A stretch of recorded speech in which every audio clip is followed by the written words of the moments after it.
Screen Weens! Today we're going to be talking about Steven Spielberg and 6 of his movies. Screen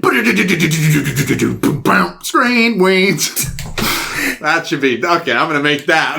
Professionally. Just clip that and just put that exactly at the beginning of every episode. Just put a filter over it. Yeah, there you go.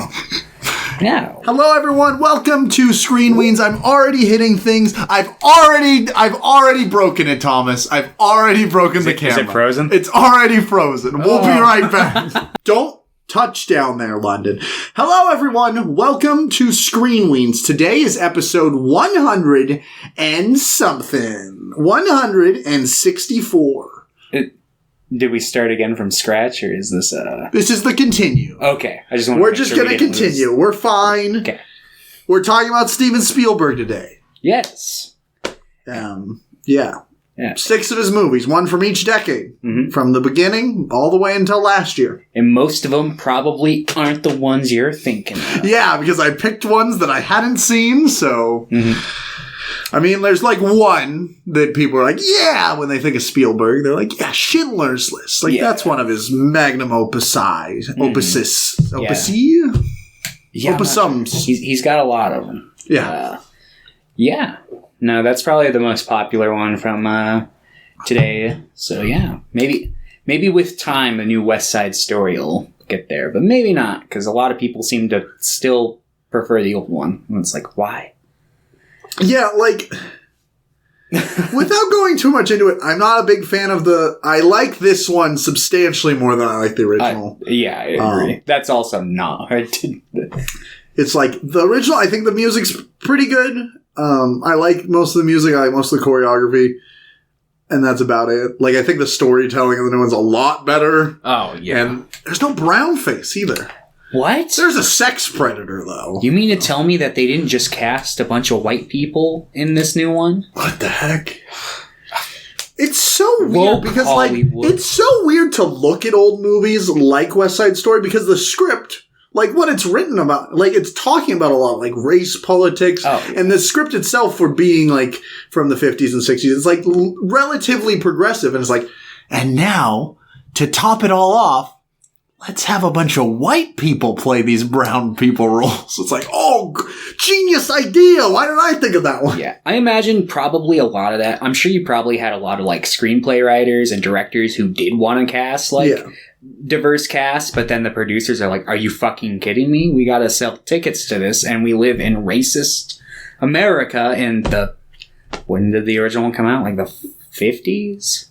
57? It's 57 or 67. 57, I'm pretty sure. And granted, that is the point in time when, that was becoming more of a popular thing. 61. I don't know where the fuck 57 I got from.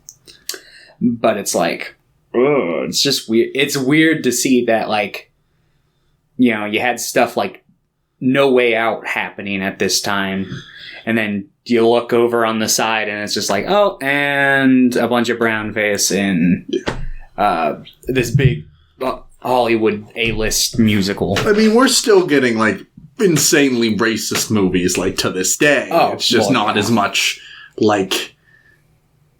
actively supported by big A-list studios.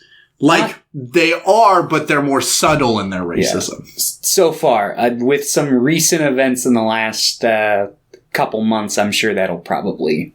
I mean, it's been a steady progression over the last forever, but I mean, especially in the last couple weeks, I feel like we might be heading down some roads where that's going to become more of a mainstream and acceptable thing just to spout out. Yeah. So, I didn't want to say that there's going to be a lot of discussion today about Schindler's List and things that are currently happening. But unfortunately, there are a lot of things we'll be talking about in today's life. Yeah, it's kind of hard not to. Yeah. But before we dive into Steven Spielberg and his funny movies, happy movies. A few of them were funny. Yeah. Did you do anything else this week? Besides reading Hunter x Hunter, I know you had to do that. Yeah, it was a pretty busy week. The only other piece of media I slipped in there was I watched the 45-minute documentary mockumentary, Curse of the Blair Witch, which is I want to say it aired on like TV, but it's on like the DVD for the Blair Witch Project, the original one. Yeah, that's like wasn't it like put on TV like right before? Yeah, it was like leading up to the release, and it was like 2 weeks before or something. Added to the marketing where everyone was like, "Oh my god!" I still haven't seen the original Blair Witch, so. Oh, really? Yeah. I watch a lot of movies, and then there's like big chunks of things like, yeah. That's one of those like you either love it or hate it movies, because I can see either side. Like, I feel like Pierre would hate that movie, but it also does the thing that no found footage movie does, where it's like, it's kind of just nothing, but that's what makes it so compelling. But yeah, I don't think there were I think like 2 or 3 found footage movies before it, but it popularized the genre. Like how Romero popularized the zombie genre. Yeah, there was Cannibal Holocaust, which is like half of a found footage movie. Yeah, there's one made for TV. The Last Broadcast, probably, which came out the year before, but there's been a lot of like back and forth as to like which one, because apparently they shot and made Blair Witch before they released it. Oh, okay. So it's like, it's this I've heard that one sucks. The Last Broadcast? Yeah, I've not heard great things about it. And I've heard that the filmmakers of that one are pretty salty towards the Blair Witch crew, which it's like, yeah, I guess I get it, but I don't know. But yeah, if you ever do watch The Blair Witch, I highly recommend probably checking out The Curse of Blair Witch first, because it'll give you like a lot of extra lore, and it spoils the fact that like the people in the movie go missing, but that's literally like information you find out in the first couple minutes of the movie, so it's like, it doesn't really also if you read the first sentence of like the synopsis, like, in 1994 3 students disappeared, we found their footage. Yeah, so. Did you ever watch the Adam Wingard movie that was like, I don't know if it was just called Blair Witch from 2016. I don't know if it was a sequel or a remake. Yeah, it was meant to be a direct sequel, because they did, there's a couple mockumentaries that exist out there. There's the Curse of the Blair Witch one, and there's like one that focuses on a specific point in the lore called like the Shadow of the Blair Witch. I don't know if it's called that. It's like I can't remember the name of the town, but it's like the blah blah 7 or something like that. I haven't seen Blair Witch, but I have seen the Scooby-Doo Project. Yeah. Which is really good. Yeah, I've seen clips of that online, and I need to watch the whole It's only like 15 minutes. It's pretty great. It's really funny because you just see like at one point, I think it's just like Velma standing in the corner of the house, and it's just like this 2D model just turned around. It's so funny. Yeah. But I feel like if I had seen it when I was a kid, it would have freaked me the fuck out. Like if I was like 6, I would have... Yeah, probably. I imagine that was probably a pretty jarring thing. I think I might have seen like bits and pieces of it. I feel like it aired like during like Courage or something like that. Probably. But yeah.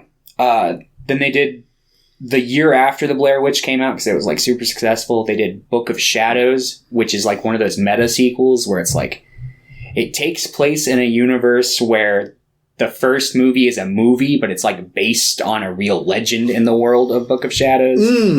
So it's meta, but it's also really bad because like the producers basically went in and like re-edited the film to make it non-linear, because that was like the trend at the time due to films like Memento. You can't just make a movie non-linear and be like, that's good. You gotta have to be planned. Yeah, so it's just like really weird and super all over the place, but yeah, and then they did the 2016 one, which was The Woods. That's like the working title, and then they eventually like... Is that one pretty bad too? I haven't watched that one, so I can't comment. I've heard mixed things on it. I don't think I would get the...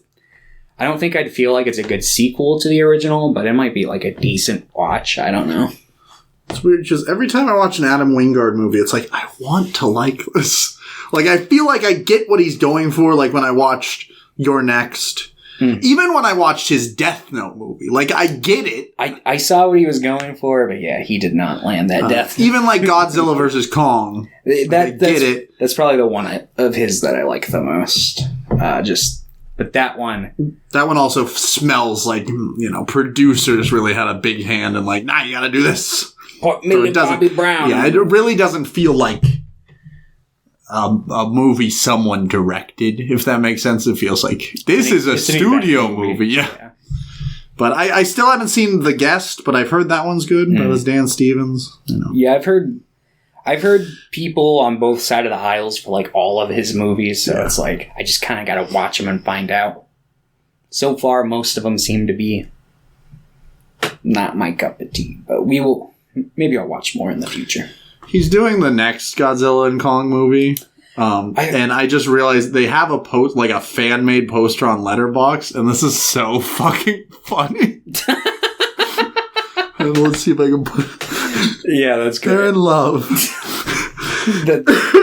That's pretty good. I thought I had heard that, like, Legendary might have lost the rights to use Godzilla. Legendary and, like, Universal or whatever, they cut ties, but at least for now, Dune and Godzilla are still with both. Like, I don't know if they had already signed a deal or something. So that means we might not get children. Yeah, we're for sure getting Dune Part 2, but apparently, like, I think it was like a multi-films thing. So I think for the foreseeable future, they're still going to be there. Yeah, I mean, even with that rights thing, I think Dune did successfully enough, and I imagine the second part will probably do better or worse. Probably better because, you know, as more people are in theaters now, like, watching things. Yeah, that is true.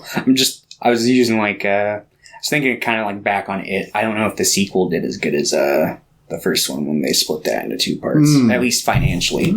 So I know the first one, like, broke, like, horror movie record. Yeah. I don't think the second one came close to doing the same. But it makes sense because you're going to lose a lot of people, especially with the couple-year gap and hype dies. Yeah, the first part got like 700 million of it, and the second part got like 480, which, I mean, like, it's still a pretty good return, but it also cost more. Yeah.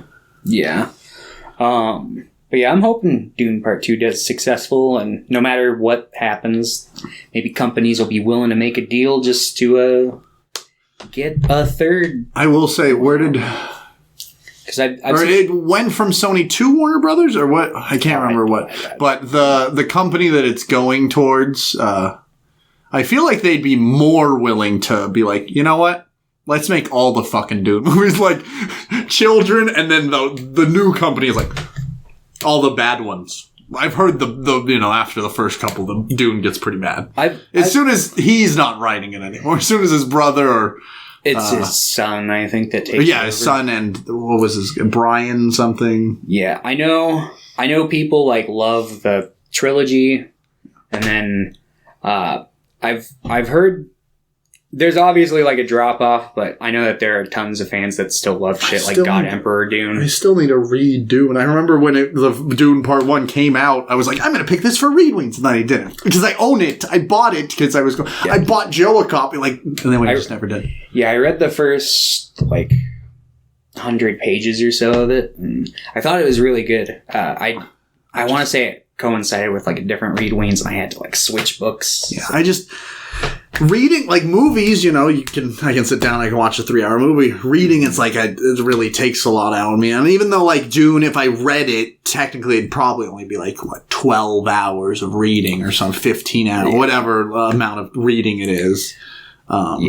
It's just, like, you have to be in a right mindset, too. And it's a more active experience of, you know, reading. It's harder to get into for me.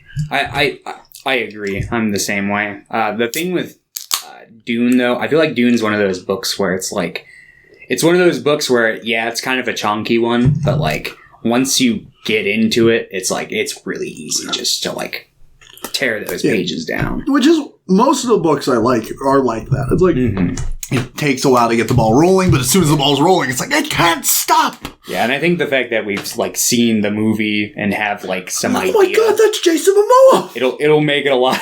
Timothy Chalamet! It'll make it a lot easier to get past a lot of the initial, like, I don't know who the Bene Gesserit are. What the fuck is going on? What is this? Those are the space switches! Exactly. That's the pain box! Yeah. You know, we should get a Screen Weens pain box. That's kind of what the bag is on. Yeah. Just stick your hand in the bag and... No! Family Guy season 19! Not another what's that director who did the LaQuisha? Yeah, what's that movie he made about like gaslighting his girlfriend or something? The quiz, the game. No, not the game. The game. The test, I think that might be it. Yeah, it's something stupid. LaQuisha. Okay. Jeremy Saville. The test. Yeah. Oof. I should put that in there.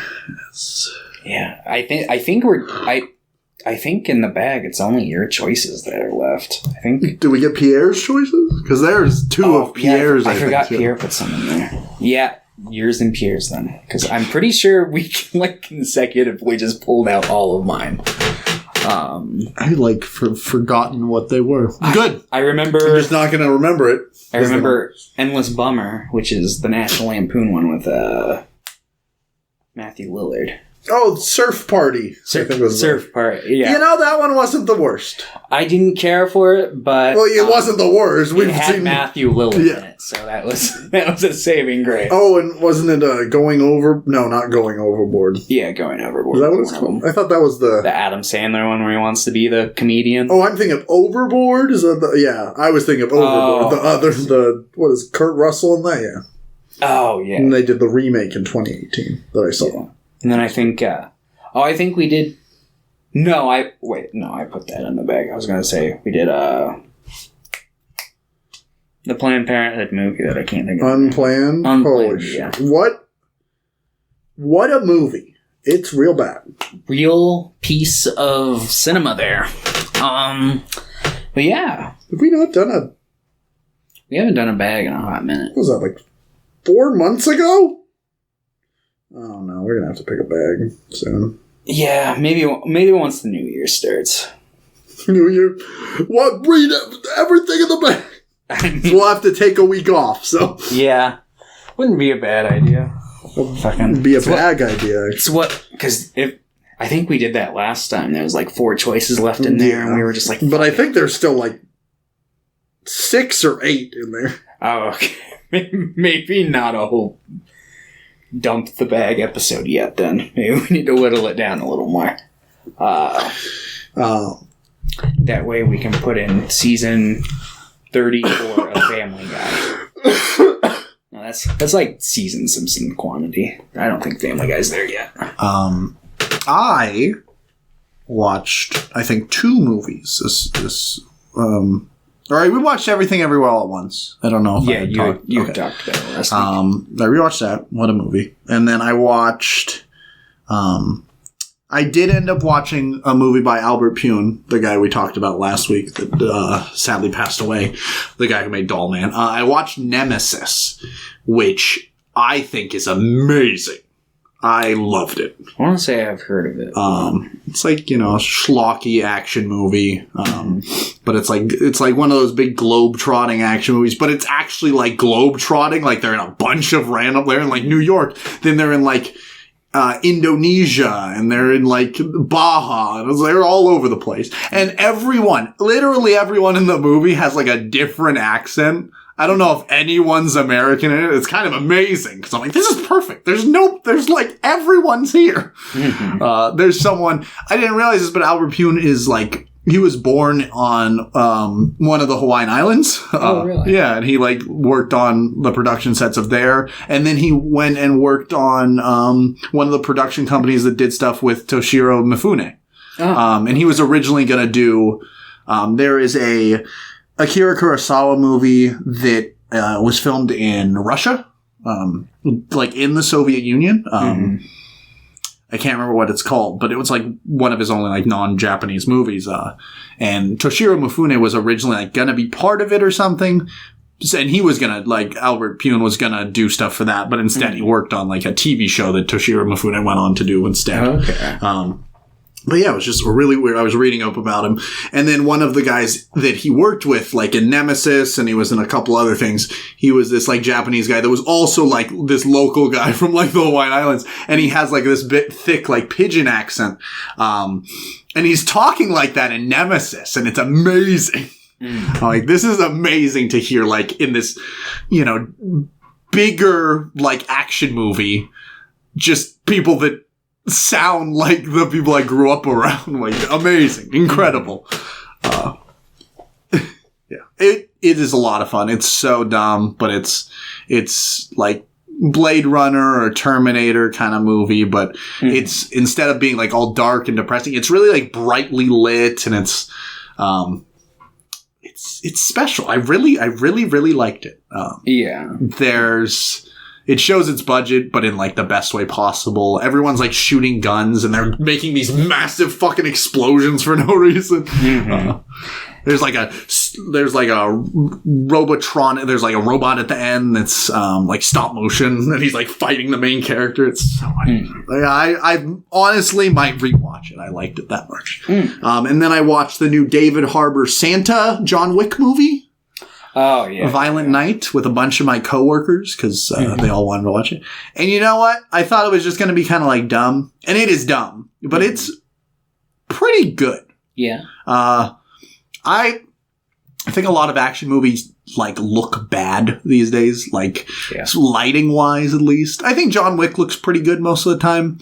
Like I like the color used, but it's like, it's annoying to watch like a Christmas movie and like you don't use any like Christmas colors. I want like scenes to be drenched in like green and red and like nauseatingly like green and red. And it never really was. It's like, hey, it's a nondescript mansion. Like, come on. But like the action's pretty good. I think the action's mostly too dark. I think a lot of the movie's really dark, but it was fun. It was legitimately funny too, and David Harbour's like great in the role as Santa. It's a dumb one, but it's good. And he's very hot in it. Oh, really weird Santa fascination now. And John Leguizamo's in it. And he's like, you can call me Mr. Scrooge. And he's like, I'm going to ruin Christmas. I'm like, incredible. I see. Interesting. Yeah, I'll probably end up checking that one out eventually. Yeah, it's from the writers of the Sonic movies. Wow. And it's by the director. His name's Tommy Wirkola. He did Dead Snow. I don't know if you've ever heard of those movies. Yeah. I've heard they're pretty okay. I haven't watched them. I've heard the second one's better than the first. He also did Hansel and Gretel Witch Hunters, which, I think that one's okay. That one's also like a dumb movie. Jeremy Renner. Yeah. I never saw it, but I remember. I watched it a lot. It was like on TV a lot when I was in high school. Yeah, I can see. It's kind of like look, it's on TV. Time to watch it. Oh, yeah. I kind of miss the simplicity of just being like, kind of browsing, turning on the TV. I'm like, oh, this movie's like 10 minutes in. Time to just sit here and watch the whole thing. I feel that. That's definitely... I mean, I guess if you still have cable, like, people can still do that, but... I mean, at least people our age tend not to get cable. And Netflix has things that are kind of like, it's like, do you want to just click the random button? I'm like, of course not. Yeah. But kind of. Like, if Tubi TV had one of those, maybe. I might do it. Yeah. I like Pluto TV, but their variety is kind of, like, small at any given point. Yeah, Pluto's pretty good. Like, Pluto, Tubi, like, there are some good, like, free streaming services. Pluto, I think, like... at least some of the applications for it are really bad. I think the TV one's fine, but like the web one's not very good, and the phone one's really bad. At least when I last used it like a year ago. Yeah, I've heard pretty bad things about its Xbox performance too, but I can't speak on that. Which is the same thing. There's so much, it's just disappointing because I think there are some really, really good like niche streaming services, which I think so many streaming services are a bad thing. Like Shudder, I think, has some really good stuff, but I think most of its applications are so bad, and they just don't perform well. I remember I had it on my last TV, and it would crash every, 10 minutes. Yeah, I had a Shudder account there for a while, but yeah. I just don't like... PlayStation 1. And I just don't use it very much, like most of my streaming services. Like, I really like having the Criterion channel, but I try to watch, at least 2 or 3 movies on there a month. But I'm like, am I really using this enough? But it's nice because there's so many like interviews and stuff on there. So a lot of the time it'll be like, I don't really want to watch a whole movie. I'll just watch like an interview or something. Mm-hmm. Like their adventures in movie going thing, I think is phenomenal. Because it's just like, we sat down with this guy. He talks about like movies in general, and then he'll like, or they'll introduce like a movie, and then they'll have the movie there for you to watch. I'm like, that's a great way. I've done that a couple times, and it's a great way to experience movies, I think. Because I really like if I had all the time in the world, I'd just go up to somebody, I'd talk to them about a movie they love for like 10 minutes, and then I go watch that movie. Like, that's my dream. I could just do that. Because I want to be able to go into movies like, wow, somebody really loves this movie. And so then I can be like, what the fuck's wrong with you? No, I love Iron Man 3. I mean, if you're gonna love one of the Iron Man movies, I guess 3 is not the worst one. It's directed by Shane Black. He wrote some of the lines in Predator. He made the Predator with the weaponized autism. Yeah. That's all I know about that movie. I haven't watched it yet. I watched it, and pretty rough. I thought it was pretty fun. Really? Okay, good. Yeah, like... I don't know when it first was in theaters, there was a bunch of people being like, finally, Predator's back! And then since then, it's been like exclusively bad stuff. But there was like a month there at the beginning that I like heard pretty good things. Yeah, people thought it was like gonna be like a return to form, and when it came out, people were acting like it was. No, that's Prey. Prey was the return to form. The Predator is a god-awful mess. But that's what's so fun about it. I like when... Do you like all the Predator movies? Yeah, I'd probably say so. I don't think that they're all like fantastic, but I at least enjoy watching most of them.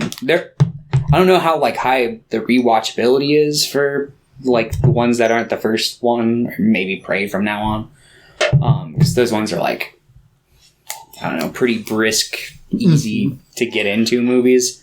But yeah, I'd say I genuinely enjoy all of them. But I also have a tendency to enjoy like the sequels that like, well, we're like 5 films in and we don't know what to do anymore. Let's just make it a complete fucking joke. I know a lot of people don't like those, but depending on how it's executed, I like those. Like one of my favorite Halloween sequels is Resurrection. And everyone fucking hates that movie, so... Which, fair, I get it. But also, that movie's got Busta Rhymes kicking Michael Myers. I mean, that part's good. Just like the part in Jason Takes Manhattan, where the guy's fighting him on the rooftop. That's a good scene. It's a pretty good one. And then he fucking pops his head off. Incredible. Like, that scene. I keep seeing that scene on TikTok, and people are like, whoa, what's this movie? And they tell me, I'm like, no! I'm like, in the comments, don't watch it! Don't watch it! You want a similar scene that's in a way better movie? Watch Killer Clowns from Outer Space. Just watch this TikTok. That's the thing. There's so many TikToks I see of like really bad movies, and people are like, this is the scariest movie I've ever seen. I'm like, they're lying to you! Yeah, I'm sure film TikTok is like a fucking... I'm sure it's a great place to discuss. I mean, there have been movies that I found, I'm like, cool. And there are a couple film like TikToks that I really like that I will follow them, or even ones that I don't necessarily like, but I like respect what they're doing and I get it. I'm like, they're talking about it. Even if I disagree with them on everything, I'm like, that's fine. Yeah. I've been trying to make more Screen Weens TikToks. I just so lazy.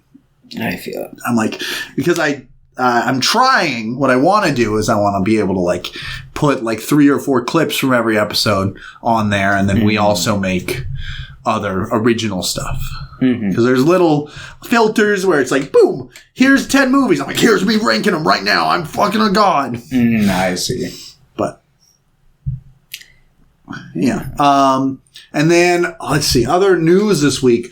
Sight and Sound has their new greatest list of all times. Oh. They do that every 10 years, where they poll, like, a bunch of critics and stuff. This time they expanded the polling, crew by a lot. There's, like, critics, programmers, curators, academics and stuff. And the list is, like, completely different than other years. So there's, like, a ton of controversy around it.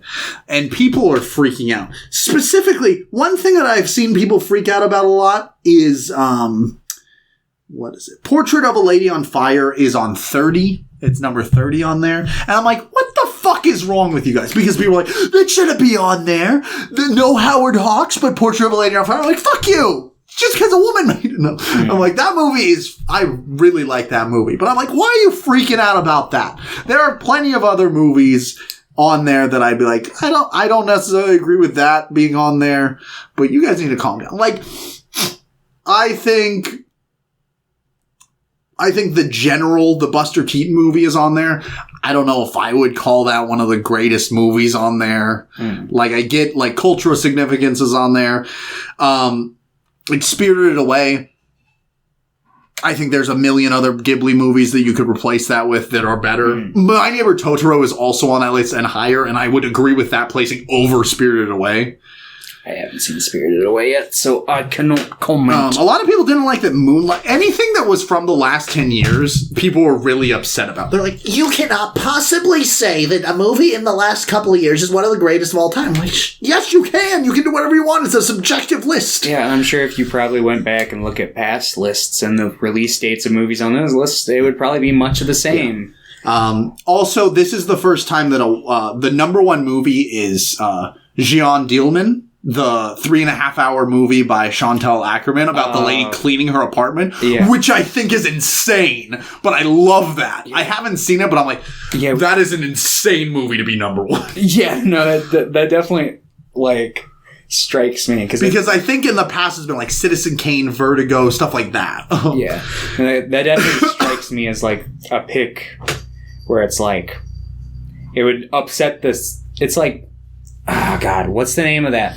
I've already forgot the name of the movie. What was that movie we watched? The 7-hour Hungarian movie. Satan Tango. That's also on there, but it's like number 80 or something. It's 79. Which... It strikes me as like those two movies would be made for like a similar audience type.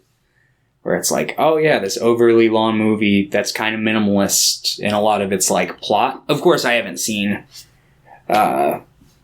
Yeah, I haven't. The one, so it's like I can't comment. I do still want to really watch it because it seems like one of those that I'd be like, yeah. Yeah, no, it's been on my list for a long time. I need to. And I almost picked her like 2 or 3 months ago for a director. Like, there's so many people that I want to. Mm-hmm. You know, if this was our full-time job, I'd be like, you know what? Every week we do a director. Just. Oh well, yeah. If it was like a full-time thing, definitely. If I could get paid to watch movies, it'd be nice. But yeah, just I guess I'll go over some of the things on the list that we've seen or that we've watched for the podcast. Or A Man Escaped, that's number 95. And we didn't watch this for the podcast, but Parasite is number 93. I would put that up higher. Yeah, but there's no Memories of Murder on here, which I think is like I think it's more like I guess you could argue that Parasite is more culturally significant in the sense that it was one of those like breakout movies for like Korean movies in America. Yeah. But a lot of these are supposed to be like world cinema stuff. And I think Memories of Murder is like way better in my opinion, even though I love Parasite. Oh yeah, no, I completely agree with you there. The Shining, both seen that. That's number 88, which might be the only Kubrick on here. Oh, really? No, Barry Lyndon's on here. That's number 47. Oh, nice. Which is nice. Yeah, I was gonna say like of all the Kubrick movies, The Shining. Like I like The Shining. Don't get me wrong, but no, 2001's number 6. I haven't seen it, so it wasn't like I have. Oh, you still haven't seen that one? Yeah, that's pretty. I haven't seen that. I haven't seen Lolita. I haven't seen. Spartacus? No, he didn't. He did Spartacus. Yeah, because he did fucking Fear and Desire, Killer's Kiss, The Killing, Path and Eyes Wide Shut. So I haven't seen those 4, and I haven't seen his like early like little mini documentaries he did for like the Seafarers. Portrait of a Lady on Fire, like I said, is number 30. Psycho is 33. Bicycle Thieves is 41. No. I get it. It wasn't my jam. I really like that Barry Lyndon is higher up, though, because I think that's, Yeah, I think it's not my favorite of the Kubrick, but it's like, it's such a good movie. Like, yeah. I feel like that one in the last like few years has had like a good comeback with like online fans. But yeah, for a long time now, that one was definitely his like most slept on movie. Because everyone would always be like, oh, The Shining, or oh, Full Metal Jacket. Agnes Varda looks like, I don't know for sure, but it looks like she has 2 movies on here, which is Cleo from 5 to 7, which I do not think is her best movie, like by far. But then she has The Gleaners and I on there, which is that documentary I talked about a couple months ago, which I'm like, what a bizarre pick, but I completely agree with. I think that is such an incredible movie. And they need to put Vagabond. Yeah, I don't think Vagabond's on there. I don't know if I would necessarily say it's a contender. I'd put it over Cleo 5 to 7, but the one who sings and the one who doesn't, or whatever that one was called. There are so many movies by Agnes Varda that I'd be like, I would be happy seeing that. Like Cleo from 5 to 7, I'm fine with. Like Sunrise, which we didn't watch for the podcast, but we watched for like the movie club, which I get. Like I'd probably prefer to see something like Taboo on there, but no one knows what. Taboo's good. I don't think Nosferatu's on there. Which I have Taboo on Blu-ray. I need to get that on Blu-ray. Another movie we've seen together, but not for the podcast. Daisies is on there. Or did you watch Daisies with us? Okay. Yeah. No, I was the one who recommended. Oh, that's right. Killer of Sheep we watched for the podcast, which I liked it. Yeah, I liked it. I wanted to like it more. That's number 44. Mulholland Drive is number 8. And then Vertigo's not number 1 anymore, but it's number 2. It's not like it won. I think most of David Lynch's movies belong on that list. Not gonna lie, but a lot of his movies tend to be pretty significant. Yeah. I do. There are a lot of movies on here that I haven't seen. There are some that I haven't even heard of. Let's see. Because I try to watch a lot of stuff, and I still don't watch enough older movies that I would want to. Like, I tend to watch things that are in the last, 40 years, and it's bad on my part. And a lot of them are last 40 years, and they're American-made production. I'm like, no, I want to watch more world cinema and older world cinema. It's easier to put on something that's... I feel that. I've been thinking about that a lot, because I was like, for the podcast specifically, it's like, I feel like it's been a while since I've actually picked anything, good or worldly. I feel like I've been leaning on a lot of let's watch this property this week, or this big franchise. Which, I think in general... If we're going for the idea that we want to be popular, they're probably better picks. But when we started this, I never wanted to, we don't want to be, I'm like, this is a great excuse to watch things and to expand my horizons, to learn more about film. Yeah, because for the last couple of years, I've been severely lacking in my, fill of cinema. So I need to, it's my New Year's resolution to watch more cinema next year. But I've been on a really big schlock kick. Which, that's also, that has an important part, in cinema and the way movies are made, If I made a movie, it'd probably be really schlocky or really, self-aware and, pretentious and indulgent of everything I like in cinema. What I'm saying is, when I made a movie, it'd suck. But it'd suck in the best way possible. Oh, yeah. It's all you can ask for. But yeah, I want to maybe next year watch all the Sight and Sound stuff that I haven't seen. Because I've seen 33% of the ones on this list. So just watching, 67 movies over a year, I could probably do that. Oh, yeah. No, I believe you probably could. Fucking me, I'd struggle with that. I always set my goal for 300-ish films, and I always just skirt right under it. I think this year I watched 353 or so. I'm probably at 160 something. Oh my god, 160 this year exactly. At least for what I've logged, but I'm pretty sure I've logged probably everything. Maybe 1 or 2 have slipped under, but in other news, we got trailers for the Super Mario Brothers. Yeah, we got a second trailer, which I guess is better. I think it looks okay. He does the Yahoo. He does, and it sounds awful. I think it sounds okay, but it also sounds like completely different than the rest of his voice. I'm like, that seems so out of place. Yeah, I gotta say, I'm not a big fan of. It looks like they're literally doing like everything. Yeah, I'm like, what are you doing? It's like, do you guys want sequels to this?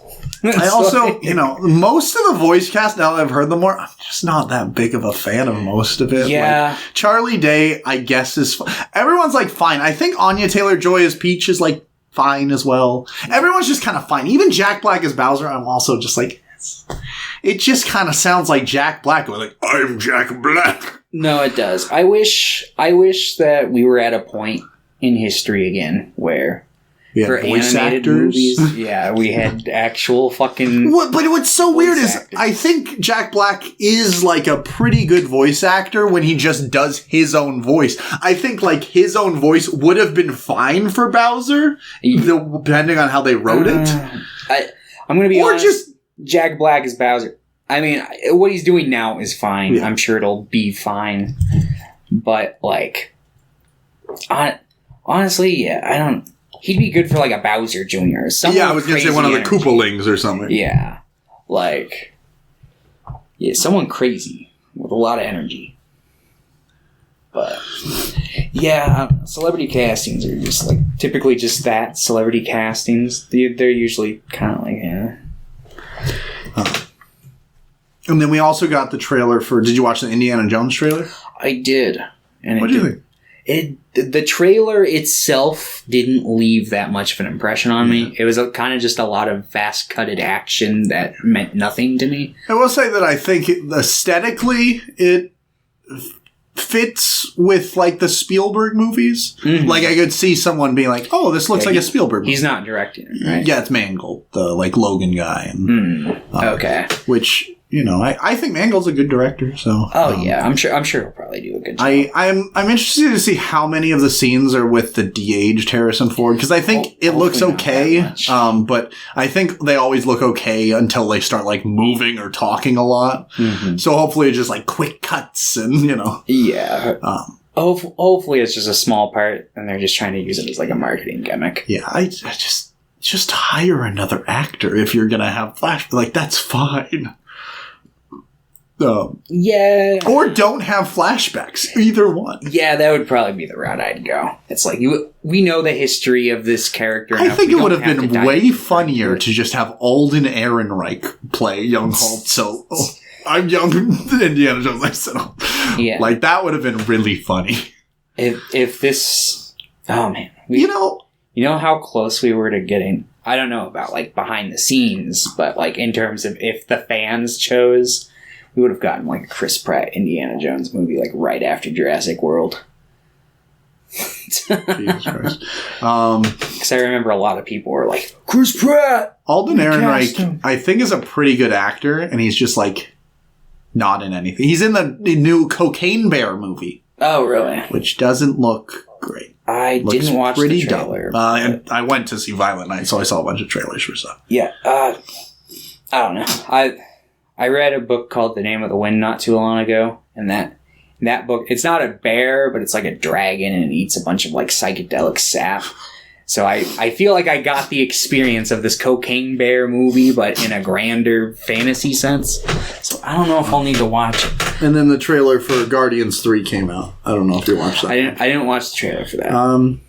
It looks pretty good. I feel like I'll probably like it. Mm-hmm. Like I said, I like James Gunn's directing, so yeah, I'm sure I'll probably enjoy it. He also, I don't know. I don't think he'll ever make another Marvel movie again because he's like head of the DC, like whatever. So that's fine. Like I think he's really going to try to wrap up like the story, because he has a connection to these characters now. He spent the last 10 years with them. So. Yeah, no, I'm sure he probably will try to wrap up their story. At the very least, get it to a point where they might leave. There's a lot of yelling and crying in the thing, and the trailer is trying to heavily imply that Rocket is going to die.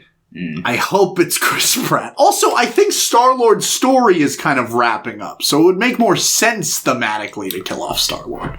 I don't think they will, because he's kind of a bigger Star-Lord. But yeah, I'll be interested to see what happens. Anyway, let's move on to questions from Pierre. Question 1. Who is the best shonen anime / manga villain? Ooh, it's gotta be, Gon. He's the villain. Does Deku count? Because I don't like Deku. Does that make him the villain? Shonen villain. I mean, I do really like Aizen as a villain. I think Aizen's pretty cool. What other shonens are there? I really like Maximilian Pegasus from Yu-Gi-Oh! I don't really like any of the villains in Hunter x Hunter from what I've seen so far. I don't even really know if I'd say Hisoka's a villain after the first 10 minutes. Well, unless he circles back around. I think he's just he does circle back around, but he's very. We'll talk about that. Yeah. Read Weens for more on that. I guess Crocodile's pretty cool. Crocodile's a really good villain. I think Crocodile. I think Fishman's pretty good. I think most of the Jones. Yeah. Yeah. I think Kaido is theoretically really cool, and then they just kind of end of Wano kind of. I feel like Kaido and Big Mom, despite what Oda is trying to push people into believing, I feel like they're not done in the story. I feel like they're going to come back. I feel like there's been little breadcrumbs leading to that. I like the dialogue. So the Cookie Man. The Cookie. Doesn't he make cookies? He's like Luffy, but he's Cookie. Oh, Katakuri? What is he? He's Mochi. Yeah, that's Cookie. That's not Cookie. They're just on the sweet island or whatever, so I was just like, it's probably cookies. It's not cookies. No, it's Mochi. Is there someone else that makes cookies there? I don't know. That guy's cool. There's Cracker. But I don't think he's necessarily I think that fight's really cool and he has a couple things, but I wouldn't say he's a great villain outside of that. He's not really a villain. Yeah. So, the witch lady who has the mirrors there. Oh, yeah. These are fun, fights and stuff, but I think Crocodile's a pretty, compelling character, too. When it comes to One Piece, because my answer is going to fall in between two shonens. Balloon. I'm a big fan of Crocodile. I'm a big fan of Doflamingo. Yeah. I'm a big fan. Sanji. Yeah. Sanji's dad. Blackbeard and Akainu are developing into interesting villains, but but it's what if we take 200 chapters off? Yeah, they're endgame stuff, so it's I'm holding back my final judgment on them. When it comes to the gold guy from One Piece film Gold. Oh, Gold Boy. I know his Jim. name. It's Gildard or something like that. That sounds right. Yeah. I like what's it called? I like Don Krieg a bit. He's one note. I like Arlong. I like most of the One Piece villains. You like the guy who does the fuck is that? The game. The one arc in One Piece I don't Foxy? like. Yeah. No, I don't. You love Foxy. He's your favorite character. Does Usopp count? As a villain? Yeah, when they fight. No. Spoiler, in the beginning of One Piece they fight. It's the first the quarter. Yeah. Yeah. 15 years ago or whatever they fought. Yeah. I really like Rob Lucci, but he's very much just kind of he's a one-note character. I like Frieza. Frieza's probably Frieza and Vegeta are probably my favorite villains from Dragon Ball. It's so weird to even think of Vegeta as a villain. He obviously is at one point, but looking at him today and thinking you remember when he was evil? Remember when Piccolo was evil? Yeah, he's like Oscar Schindler. He starts off like a businessman. Yeah, he's just doing planetary real estate, and then he grows. Are we the bad guys? No, Vegeta is very much an evil character for most of Z. It's really only the super stuff where he's kind of grounded down and become like Blue Daddy Vegeta. But yeah, Piccolo is another villain that I really like from the original series. But he is also one of the best heroes, so I can't count him. Vegeta. Goku's a villain. He can be. He's a bad dad. If you watch Super, Goku is definitely the villain. He puts the entire multiverse at stake so he can have a good fight. Well, yeah, don't we all? Oh, yeah, of course. Refocus! Well, the camera's out of focus right now. That's fine. Shit. I just look really blurry. I look like I'm a jump scare somewhere. For the segment when he was, I did really like Obito and Naruto. But then he eventually... I barely read any Naruto. I didn't like it. When I watched he's like an endgame villain, so you would have gotten... the Moon Aliens? No, the Moon Aliens are in Boruto. Yeah, for the most part. Like, they... Sasuke. He's a villain, right? For a little bit. Griffith. I like Griffith. Griffith, I think, is great. But he's, like, really evil. Oh, yeah. He's like, that guy's not great. When I say I like a villain... But, no, he's, like, most of them are pretty evil. I like the guy in that Council of Chaos in Berserk that looks like you.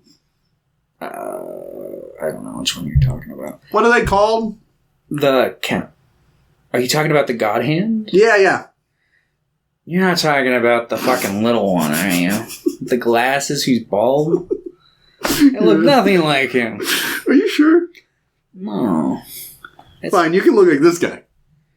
It's like Void. Yeah. He's too tall to be me. Okay, I'll be that guy. And you'll be... Look, it's you! It's you, Thomas! Oh, that's the one I thought you were saying I was original. Yeah, no, that's who I was talking about. Oh, okay. Fine, you can be this lady. Yeah. You should read Berserk. It's good. It's really good. But yeah. Is it as good as Cube Arts? It's better. It better be. Cube Arts is fucking awful. I hate that I buy like Dungeon Toilet. I hate that I'm like, I should buy this. Yeah. But it's also very funny that I own a copy of Dungeon Toilet. I don't own any Berserk. Yeah. You'd be like, true art right here. Oh yeah, there's more questions. Man, this is going to be a long episode. Yeah. We're just fucking talking. Cool. We got to read. We're going to be up until like midnight. What is your favorite book genre? Split. Okay. It's like split between 3 categories, which all kind of blend into each other sometimes. I'm a big fan of sci-fi, fantasy, and horror.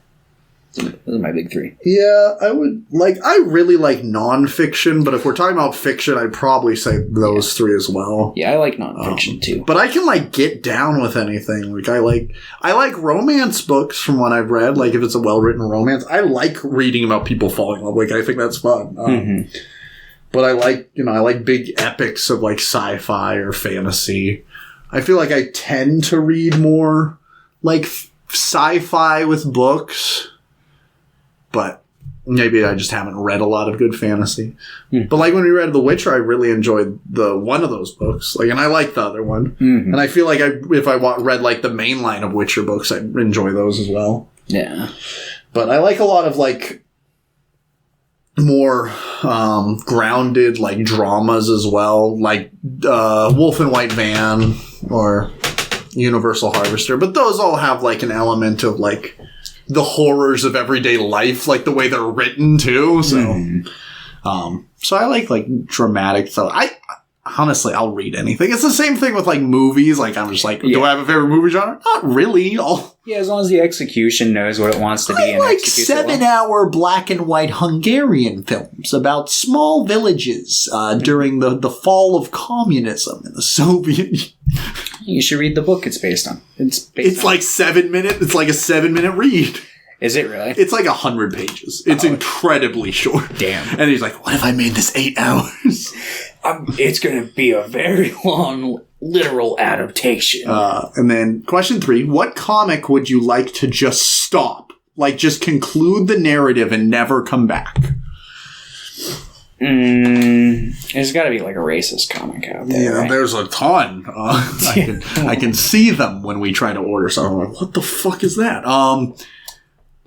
I don't really think we need any more Vampirella or Red Sonja or, There's a lot of them. There's like 7 ongoing Red Sonjas right now. There's like Immortal Red Sonja, Invincible Red Sonja, Unbreakable Red Sonja versus Vampirella. Like, there's just a ton. Like, maybe don't, like, get it. If people like it, that's fine. I think there have been runs that I'm like, I'm kind of interested in this, like, version of it. But maybe there's just too much of it. I don't know if I want anything to legitimately end, but I'm like, there's tons of stuff I don't necessarily care for. I would love it if they just stopped making, like, you know what? I don't even think they need to kill off something or, like, destroy something completely, but I would love it if they, like, just completely killed off a character. Like, the main, like, Bruce Wayne, they killed him off forever. Or killed him, like, Kal-El just died and came back, like, 10 issues later. I would love it if they just actually killed Superman forever. Because there's 100 years that we don't need anymore. Like, I want to be able to continue. I want to be able to, like, Boruto, they're not going to just suddenly go, actually, they probably are, but, like, they're probably going to eventually be like, more Naruto. Well, but, like, I want there to be continuations, not like, hey, let's go back and revamp this character. Like, no, I definitely feel you on that. Like, I don't necessarily need any comics to just end the narrative forever, but, kind of continue, not reboot everything. Like Spider-Man. I think Peter Parker could just die. And no, like, you have Miles. You could just make no more regular Spider-Man. That's Miles. No more Peter Parker. You know what I've always wanted to read? Which I think, like, right now would be the prime time for it to release. Because, like, I want to see, like an old man Peter Parker, where it's like we follow what his actual age would be from, like, the launch of the 1963 comics. He'd be like 80 something, which would be like probably like perfect in the modern day. So it'd be like, I don't know. Like, it'd be nice to, like, see them bring his character to a close and, like, move on. Especially since, like, because whenever they try to do new stuff with Peter Parker, it doesn't feel like Peter Parker. Like, he was rich in the comics there for a while. He had, like, with Spider-Man Worldwide and shit like that. And it's like, when you get into that territory, it doesn't really feel like you're reading the same character. And it's like, well, why not just make this a new Spider-Man? I'm going to buy you a book called Spider-Man Life Story. Oh. They did that one and they did a Fantastic Four one. But that sounds, it's... every issue was pretty much aging in real time by like 10 years or something like that. So the first one is like, I think set in the 60s. At least I think that's what they did for the Fantastic Four one. I don't know if that's what they did for the 60s. But like by the end of it, he's like a 70-year-old man or something. Oh, okay. And it's written by Chip Zdarsky, who is the current writer of Daredevil and Batman. I've seen his name float. He's like insane. He's writing like 5 ongoing series right now. Oh, wow. He needs to calm down. I was like, and I see his name all the time when I'm putting up books. I'm like, Zdarsky, calm down. Right. There are like 10 writers that I see their name all the time. Even though I'm not like super well versed in comics, so I try to be. I try to like learn a lot and I try to read and I try to know about these writers, but still I'm like, Jesus Christ. Yeah, there's a lot of it for so many different titles. So it's hard. It's a daunting field to try and get the full expertise. Even just like writing Daredevil and Batman at the same time is really intense because Batman's like a semi-weekly. I think it's every 2 weeks usually, or maybe it's once a month. I can't remember because there's also detective comics. There's a Batman book every single week, at least like 3 of them. Oh, I'm sure. Yeah, there are like, I said there's a lot of Red Sonjas. There's like 20 Batman ongoings right now. Doesn't surprise me. I need them to calm down, just cool. Maybe like 2 Batman books. Yeah, because I'm sure you probably got like oh, well, here's the main line of comics that's been going on that we've probably rebooted somewhat recently with a new number one. And you know what? As much as I complain about Batman, and how many Batman books, Batman I think is on 128. They haven't rebooted in a couple of years. A while, and Detective Comics is just they just they keep the numbers, so they're at 1062 or whatever. Spider-Man just got its number one 10 months ago. They rebooted, and it's just a renumbering. It's literally a continuation of the last story. It's bad. Yeah, no, that's been. I'm a bit more well versed in Spider-Man compared to the rest of them because I've been trying to collect the physical for a lot of them, so I'm familiar with a lot of the different stuff going on.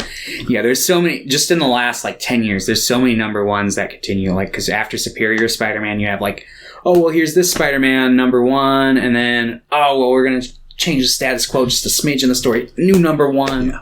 And it's just and it's what's nice about Batman is they're still they do have points where it's a jumping on point. 125 Zdarsky came on, new writer, new arc. And it feels like this is a good place to start. Even if it's 125, it's no, I could start there. 1062, there was a new writer for Detective Comics as well. And it feels like I can start here. And I might start there. Yeah, it's nice when you can have those points where it's even if you're not totally with what's going on, you can figure out the dynamic pretty quickly. Whereas with Spider-Man, that's not the case. You'll be why is Peter Parker rich? And who is this guy in the Spider-Man suit right now? And why does he say he's Otto Octavius? What's happening? Yeah, there's a bunch of stuff that goes on in the modern Spider-Man comics. Then I know Nick Spencer came in a couple years ago, and people were really saying good things about his run, and that it was kind of going back. Yeah, and then Spencer's run ended, I think, last year, and that's what they got replaced with.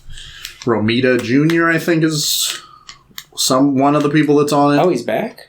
Yeah. I know he used to write for it. Yeah. Unfortunately, I only read the first issue, but I thought it sucked. I think if he's the one I'm thinking of, I think he's got probably one of my favorite Spider-Man designs, the more kind of blocky looking one from his old run. Or I don't know if he did the art for it, but he wrote for those ones at least. Yeah. So yeah, that's my long-winded answer. Yes. Cool. Yeah. Let's talk about Steven Spielberg. Yeah. Born 100 years ago, I think 1946, something like that. 47? I'll see. I had a page up on him. I see. We used to do research in 1946. He had a, pretty good upbringing, in the sense that he was never, wanting for money and stuff. But if you've seen The Fabelmans or know anything about him, his parents' relationship kind of crumbled in front of his eyes. Kind of gave him a lot of trauma that he then put into a lot of his movies. He has said more so in the past couple of years that he doesn't necessarily think that the ending of Close Encounters would be what he would write now. Because the father abandons his children. Oh, yeah. And that was, he was young when he made that movie. He was 30 or, maybe 36. No, 26. Wait a minute. Yeah. 46 came out 77. He was 31. Oh, wow. What have we done? Well, we're making screen ones. So. Well, he made Duel when he was 25. We still have time. We can go out and... We can go make Duel 2. Yeah. But, yeah, I think that in his early works, it's kind of... Especially now that I know more about it, there's an angry undertone of kind of a cynicism of maybe not necessarily individual characters, but just kind of the world. E.T., there are good people in that movie, but the surrounding world is out to get you. I haven't watched E.T. in a little while, but I know, you can apply that to, a lot of, even Jaws, Yeah. We're going to keep the beach open. I think Duel is especially cynical of people in general. Oh, yeah. No one in the movie is very likable. Yeah. So it's the main character doesn't want to tell anyone because he doesn't think anyone will help or even believe him. There's kind of a sense of sadness just watching the movies, being man, this guy's sad. Like, Steven Spielberg is really sad. Mm-hmm. I was talking to my friend Eric, and he was kind of complaining that he doesn't like it when directors, it feels like they just need to go see a therapist. And I'm like, no, that's my jam. I love it when they put all their fucking sadness in a movie. Like, yes, they should go see a therapist, but I think these movies work so well because of that, like, under that hatred for people, or, you know. Mm-hmm. I think channeling those negative emotions makes most of these movies better.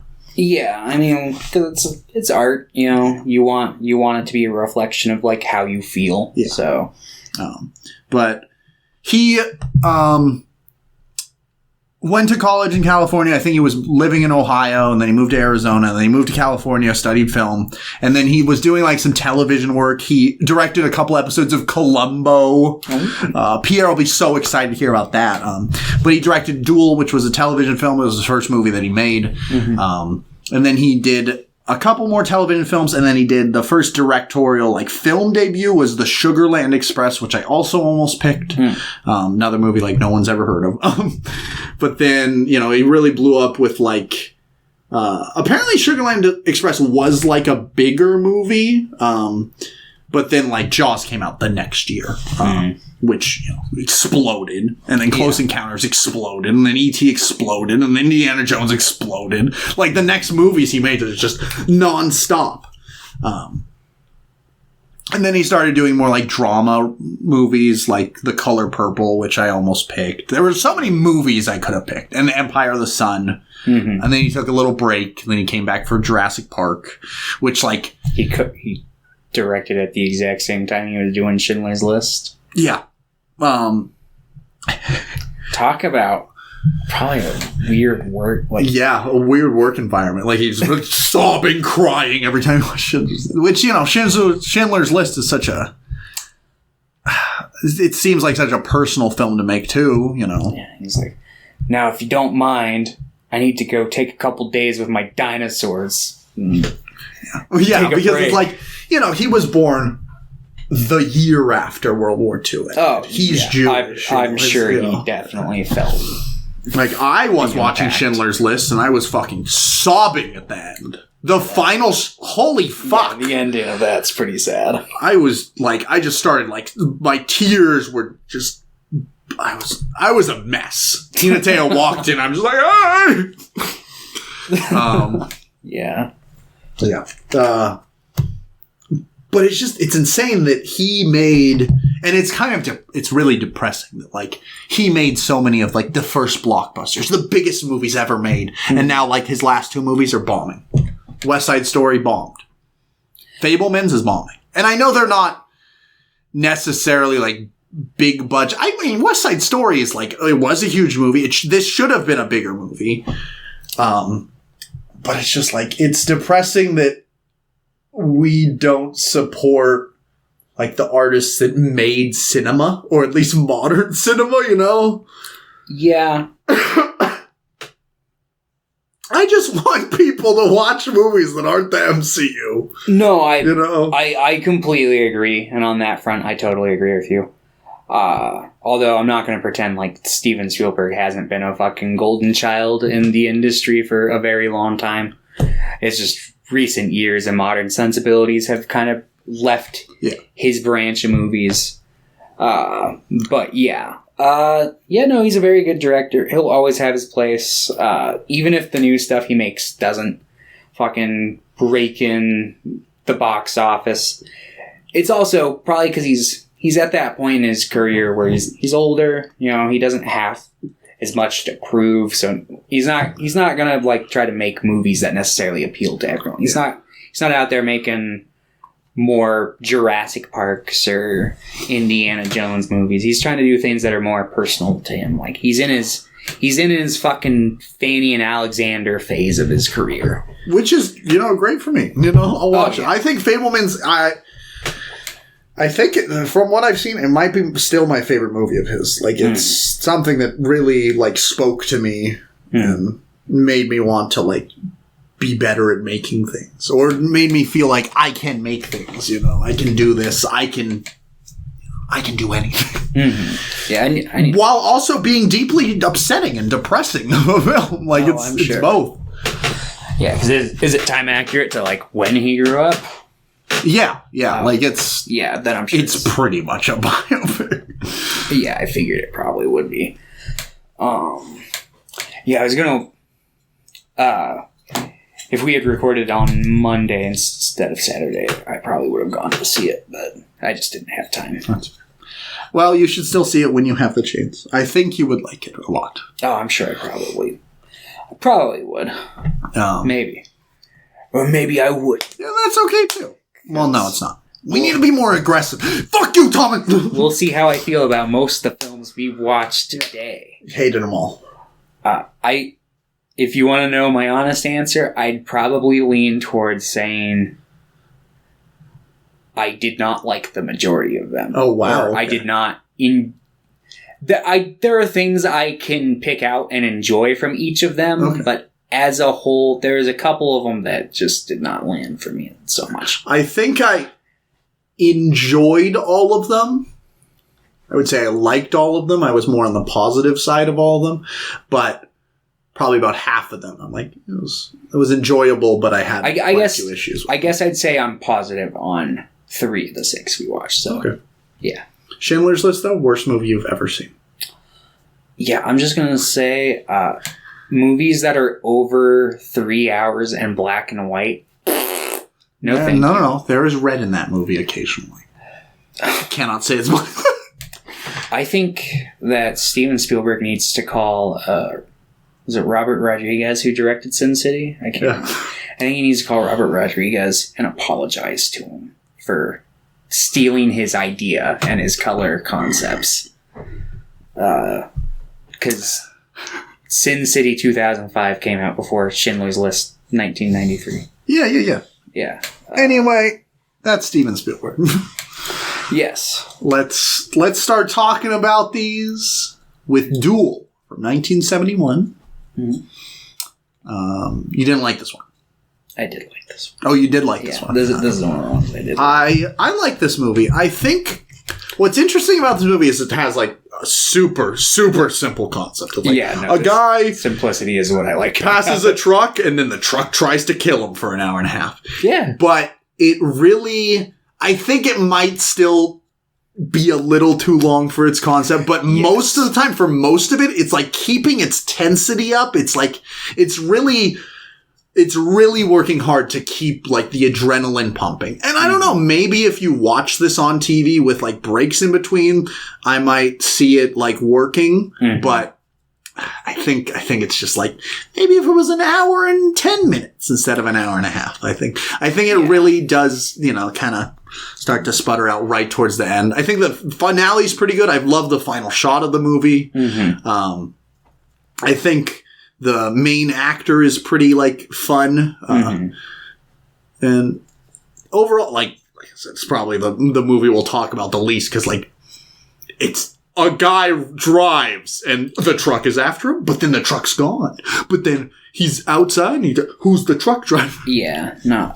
It's very good. I like this one a lot. I love the intro, because it's like, it starts with our main character like leaving his house, and he just like leaves, and I love the escalation for like, you get a feel just from the way the camera, because it's like the bumper of the car, so you're getting like the point of view of his car as it's driving, and you can tell what a piece of shit this guy is just by his driving habits, because he like kind of pulls out and then he like kind of just skirts past the stop sign, doesn't fully stop, and then he like is like not rear-ending a guy, he's like tailgating a guy, and then he almost hits some people at the crosswalk, and it keeps like getting more and more and escalating, and then he ends up trying to pass this one guy.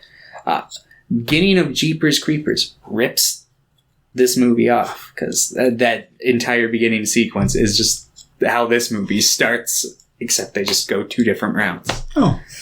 But we don't talk about Jeepers Creepers, because that movie's directed by a fucking creep. But this movie is not, so we can talk about it.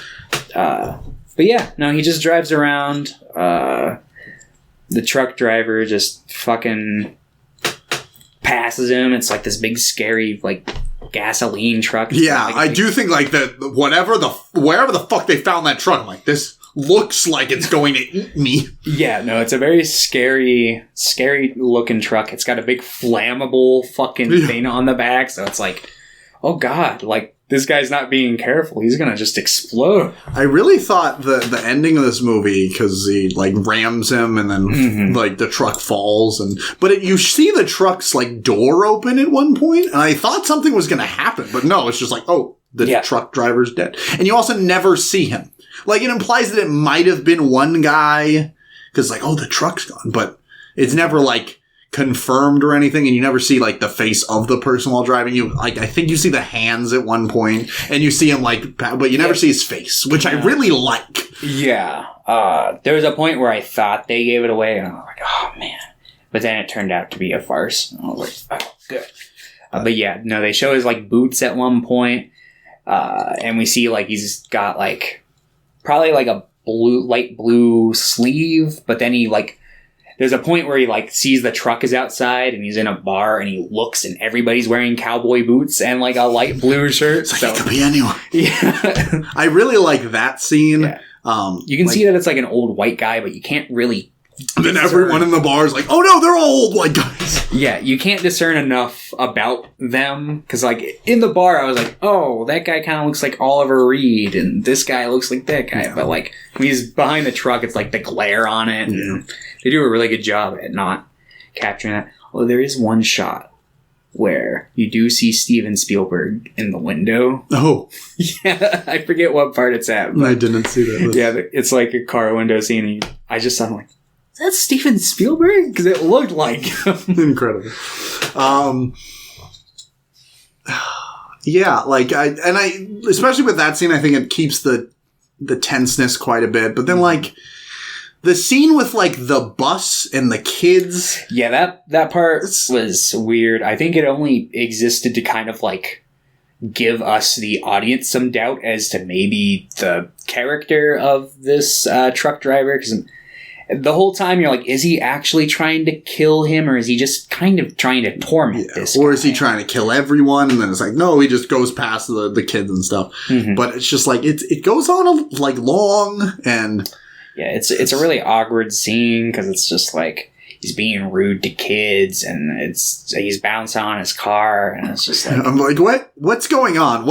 I just don't really get the point of the scene. Yeah, no, there's no subtext, it's just kind of there.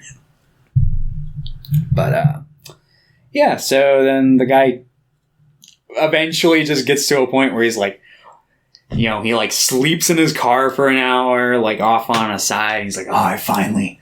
And then he keeps going, it's the truck again! Yeah, and tries to go up a little bit, and it's just like cuts off the entire road. This old couple drives by, and he's like, please call the police. And I'm like, no! Yeah. Oh, the one major scene where it's like, you finally come to the conclusion that, like, this guy will hurt other people if he has to, if he thinks he can get away with it, because he runs over that old lady's phone and all of her snakes. Yeah. So why would he do that? I felt bad for her. It's just like, what? This poor lady. I mean, the main character I felt bad for, too, because, like, he was kind of a dick, but he wasn't like... No one deserves what he's dealing with the whole movie. Like, at first, it's like, all right, yeah, this guy probably could maybe use a little humbling. Yeah, but not like, I'm going to kill you. Yeah, but by the end of the movie, I was just like, let this guy go. You've proved your point. I do. Cut you off again. I will say, I think the pacing towards the end's a little rough, but, like, I really like the scene where his radiator's finally, like, going out, and he's trying to get up the hill, and he's like, no! Come on! Yeah. And then he makes it, like, yes! Come on, faster! I'm like, I love that scene. That's probably my favorite scene in the movie, because, like, I love the, like, zoom in on his face. He's like, Mom! Yeah. I love that there are lots of scenes where he's like, oh god, my car, it's like going out of control, like to the point where it's like driving on ice, and then you see his speedometer and it's like 60 miles per hour. It's like, oh my god. Yeah, I'm like, seriously. I think over the course of the film, I realized he didn't have power steering by the looks of it. Yeah, so that probably. I will also say that, like, I think when they're doing like wide shots of like the chase scenes, like they look fast enough, but anytime it's like in the cockpit of the car, it's like they are not going very fast. Like it's like they're probably going like 35 miles an hour. No, but they're like, oh, we're going so fast. I'm like, yeah, no, I noticed that too. I also, they didn't do this a lot throughout the movie, but there was like 1 or 2 shots where I noticed they did this, and I wish they did it more. There's some really pretty like landscape scenes. Yeah, and I think that like final shot of him like sitting on the cliff like looks gorgeous and stuff. Yeah, and I feel like they probably should have incorporated like more of that into them. But I also get that like making a television movie probably is the more like, man, we need more action. We need more like. Yeah, I mean, have them driving really fast on like a straight road fair. You find with some mountains in the background or something. Like, I will say the movie looks like it's directed pretty well and it's like looks pretty good for like a made-for-television movie. Mm-hmm. It's from like the early 70s. I'm like, yeah. Mm-hmm. I didn't end up like loving the movie, but I'm like, this is a pretty good movie. Like, and it's solid and it shows like a lot of the things that Spielberg would like to do later on. Mm-hmm. But I also think like thinking about it, it's so weird to think, but I think this might be his most like cynical movie. Like the way that everyone acts, because like Schindler's List is horribly depressing, but there are good people in it. Like there are people that want to help and stuff. Well, this movie is just like, no one's good. At least like it seems like at this point Spielberg was the most cynical, and he's young and angry. Like that makes sense, but. Yeah, I don't know. He's probably got. I think Close Encounters. He's probably pretty cynical too. Close Encounters is pretty cynical. I know he didn't write the script for it, but AI is pretty cynical. Yeah. There's certainly like. I think he wrote. Or his ideas were, yeah, it's really weird because he got handed off the script from Kubrick in '95, and then he didn't really do anything to it until Kubrick died. Yeah. But I think he had a big hand in like the second act of that movie, and Kubrick had a lot to do with like a lot of the mom stuff. And he was like, "But what if there's a sex robot?" I'm like, "Cool, yeah, I'm sure." Why not? Jude Law is a sex robot. Sure. Yeah. It's a Dumbledore. Yeah. But yeah. Overall, I think Duel's pretty good. And it's like a nice first watch, Sometimes directors really hit it out of the park. And sometimes, like, they're pretty good. I think that's fine. Yeah. No, this is a good popcorn flick. I think this is pretty accessible. I think pretty much anyone, despite its age, like, could get into this movie just because it's I like plus it's like relatively funny at times. I like the first like radio call you hear with the guy like, it's like, I don't know what to write because I don't really feel like the head of the household, but I'm embarrassed to put my wife's name. I'm like, what the fuck? Yeah. I'm like, what a weird way to start a movie. Right. Probably. I didn't really chew on what the movie was trying to get at thematically, but I'm sure there's probably something there because he fights with his wife on the phone. Yeah, I'm like, scene. Also, it's probably like a lack of control that he feels from looking. The car. It honestly feels like maybe these are inserts for his own parents, like the way they're dressed and the way they look. I'm like, he's gotta look like Steven Spielberg's parents. And he's like, if my dad went through a traumatic event like this, maybe they would have stayed together. I see. I don't know. I'd have to talk to Spielberg. Spielberg, give me a call. Let's have a chat. Yeah. I'm sure you're not busy. Hopefully not. Let's talk about the Fablemans. Give me a bunch of money. I'll make a movie. Yeah. Thanks. Give me a call. Give me a bunch of money. Yeah. So... Would you recommend... That's what you're doing now. Would you recommend this movie? Yeah, I'd recommend it. Cool. I think you would give this a 6 out of 5. A 6 out of 5, yeah. A 6 out of 10. 6 out of 10, yeah. I've already forgotten how to rate movies. Yeah, that's fine. It's 11! It's so good! Okay. Next up, we are going to talk about Empire of the Sun from 1987. I have a feeling you did not like this one. No, I liked this one. So you didn't like AI. You didn't like Tintin? We'll get into... What the fuck, dude? We'll get into it. Did you not like Schindler's List, or did you not like West Side Story? If you didn't like Schindler's List, I'm going to lose my mind. Oh, yeah, definitely. Empire of the Sun. Okay. Is it just me, or is John Malkovich really hot in this movie? No, He's hot in this movie. I thought the same thing. I was just like, what the fuck is going on? I've always thought like John Malkovich was like kind of like the Willem Dafoe, where he was kind of attractive in his weird, unique way. But like this movie, It was like when he has the hat on, the glasses, and the stubble. I'm just like, what the fuck? I don't think I've ever seen him in anything when he's like this young. Yeah. So I was like, oh. Yeah. Also, Ben Stiller's like has a really small part of it. He's really hot in this. I don't agree with that. Okay. Maybe it's the first scene you see him in, and he does like this smirk, and I'm just like, what the fuck? Mm. And then the rest, he's like barely in the movie. He's on like 3 scenes. Yeah. There's that other. This cast is really weird. There's a lot of weird people in this movie to be in this movie. Mm-hmm. Christian Bale's in this movie, and he looks exactly like he does now. He just looks like he's on a smaller body. It's really weird. It's like in Black Adam when they cut to him like before he became Black Adam. It's just like Dwayne Johnson on a little body. Mm-hmm. I'm like, that looks like Christian Bale in Empire of the Sun. Yeah, no, he's very himself at this point. I was kind of surprised because I think the only other thing I've seen him in when he's this young is Newsies. Yeah. And I think his performance in this is way better. I think his performance is decent in Newsies, but he's also like, it's more like Broadway-esque. Like this one is like different acting. A lot more grounded. And the scene that especially got me is like, this movie's a lot lighter in its tone than something like Schindler's List, which is the next movie we'll be talking about. Yeah. But like there are scenes, the scene where his friend, he was giving me a mango! Yeah, that scene's pretty sad. But like the scene that really got me is he sees the plane overhead, he's kind of like losing it, he's having like a panic attack, but he's hiding it. He's like, it's the plane, it's the plane! And then he's like shaken by, I think, the doctor, and he's just like, I don't remember what my parents look like. I'm like, Jesus Christ!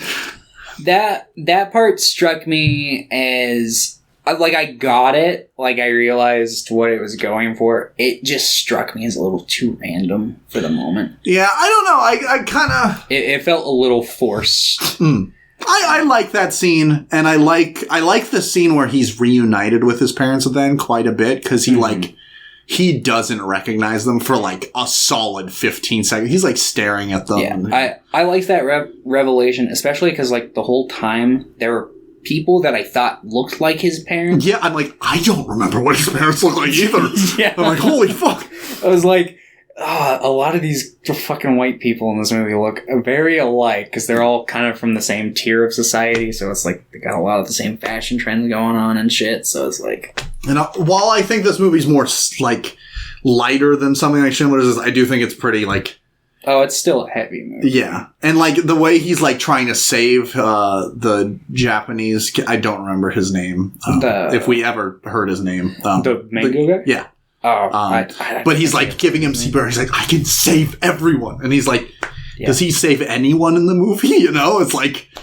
Yeah, he saves John Malkovich's character. Yeah. And then John Malkovich, abandons him. He does save people. Yeah. Like, he saves the doctor. That's true. I mean, I think on just a morale basis alone, I think he uplifted the spirits of a lot of these people. Because, I mean, that's the whole thing, is that he kind of still holds on to this kind of childlike innocence throughout all of this. And then at the end, that's what's so sad about the end. Like, he kind of has lost it, though. Like, the way he looks. By the very, very end. Because it gets into the whole, like... Because you're at the point in the movie where it's like everyone's going like, yeah, the war is going to be over any day now. But that's like the hardest stretch to get through. And John Malkovich says the exact like, the beginning and the end are always the hardest. The middle is we're just living on easy street. Mm-hmm. Yeah. And it's, I think Christian Bale's really good in this role, like as a kid actor. I think, really strong. Yeah. John Malkovich, I think, is really good in the role. Mm-hmm. I think it's really depressing when he just like abandons him. Yeah, although I did see it coming. Yeah, no, I knew it was going to happen, but I'm like, maybe he won't. I was hoping it was going to be one of those like, oh, he grows as a character, but no, he just doubles down. Yeah. And he abandoned his other friend, too. Like, he abandons everyone. Mm-hmm. Oh, yeah. One scene that actually really got to me was the scene where he was first being abandoned by John Malkovich. He's like, Basie, take me with you. And he's like in the back of the truck. And Basie's just not acknowledging him. He's just talking to the other kid. Yeah. So, he's trying to show him a coin trick while this kid's begging for him. And then he ends up being like, no, I know the way to where we're going. Like, because they can't figure out the map. So he ends up like, I've been there all the time. That's why my parents country cowboys. Yeah. And so like the guy just tosses him in the back of the truck.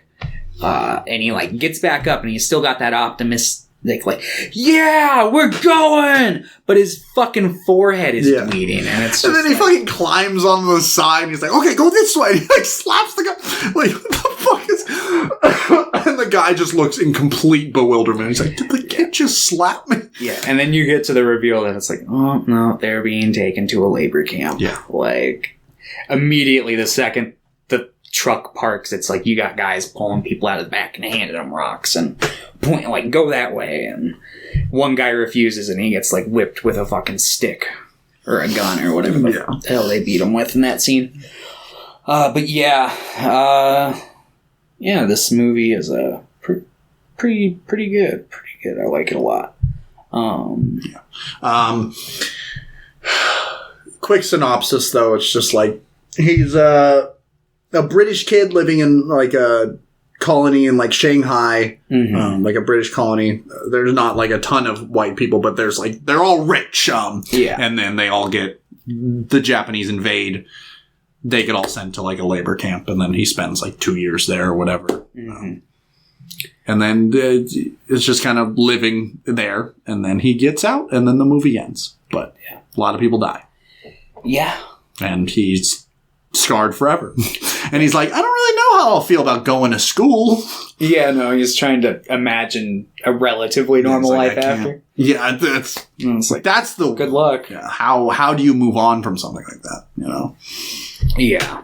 How do you move on from saying the people you trust most either die or abandon you? Yeah. I was real worried going into this one because it's like, I was like, oh boy, a World War II like Japan invasion movie from the perspective of white people. Yeah, but I'm glad it was a bit more aware. Yeah, it's more nuanced than I anticipated. Yeah, because most of the white people in this movie, while it's granted, I don't think that most of them probably fucking deserve the fucking intensity of this fucking invasion. It's like, they're not great people. Like, the fucking Christian Bale, throughout the majority of the film, even after, like, the war starts, kind of a spoiled little brat.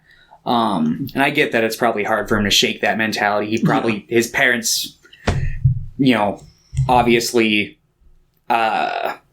made sure that, like, people never really lashed out at him for his behavior negatively. So, like, he probably didn't even realize he was being a little fucking asshole to most of these people. He just was probably being a dumb kid. His bubble hadn't been burst until that fucking maid came up and fucking slapped him when he goes back to his house. But, I like this movie quite a bit. Yeah, I do too. I think it's definitely a big departure from like something like Duel, but I think it's a pretty important stepping stone from this to Schindler's List. Oh, yeah. And then he went on to do more war stuff, because then he did Saving Private Ryan. War Horse. Apparently, I was talking to Hinatea, she's like, I love War Horse. I'm like, I've never seen War Horse. I've also never seen War Horse, so I guess I'll watch War Horse soon. But I like Saving Private Ryan. I still haven't seen that one. I almost picked that one, but that was also the 90s, and I did want to do one from every decade, and I'm like, I feel like Schindler's List is probably a more important movie to watch. Between the two, I definitely like Schindler's List a lot more. But I know most people would probably disagree with me on that sentiment, so I don't know. But Saving Private Ryan's probably a more popular film. It's probably... I don't think it's probably an easy watch, but it's probably an easier watch. Saving Private Ryan. Than Schindler's List. In certain regards, it's a lot more like frequently brutal. Like a a lot more of that kind of anxiety that you get from like the random like just headshot scenes from like Schindler's List kind of exists within Saving Private Ryan, but it doesn't quite. It's been years since I've seen it, but it doesn't quite like harken quite at the fucking full scope of like, oh god, how awful this fucking is. I mean, it's awful, but I don't know. I need to rewatch it and Band of Brothers and The Pacific because I haven't watched any of those since I was in like middle school. So, you would recommend this movie, right? Yeah. Most people. I'm sure there's probably people who would either think it's boring or too sad or whatever. In which case, don't fucking watch it. But most of you probably should. It's a good. It's not like a fun watch, but it's a good watch. Imagine you'd probably give this one like a 7 or an 8. Give it a 7, I think. All right. Let's talk about Schindler's List. I think this movie's incredible. Oh, yeah. Okay. Yeah. I think this is... I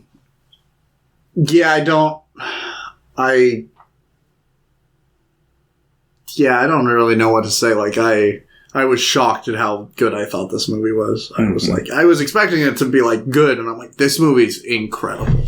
And it's, you know, it's brutal and it's sad, but it has this enduring hope to it, which is really interesting because I feel like this is like, it feels like a big form of catharsis that Spielberg had when directing this, because it feels like a turning point in a lot of movies where it's like, maybe there is hope, even if in the most horrible situation, there's hope, there's good people, there will be people that help you, you know?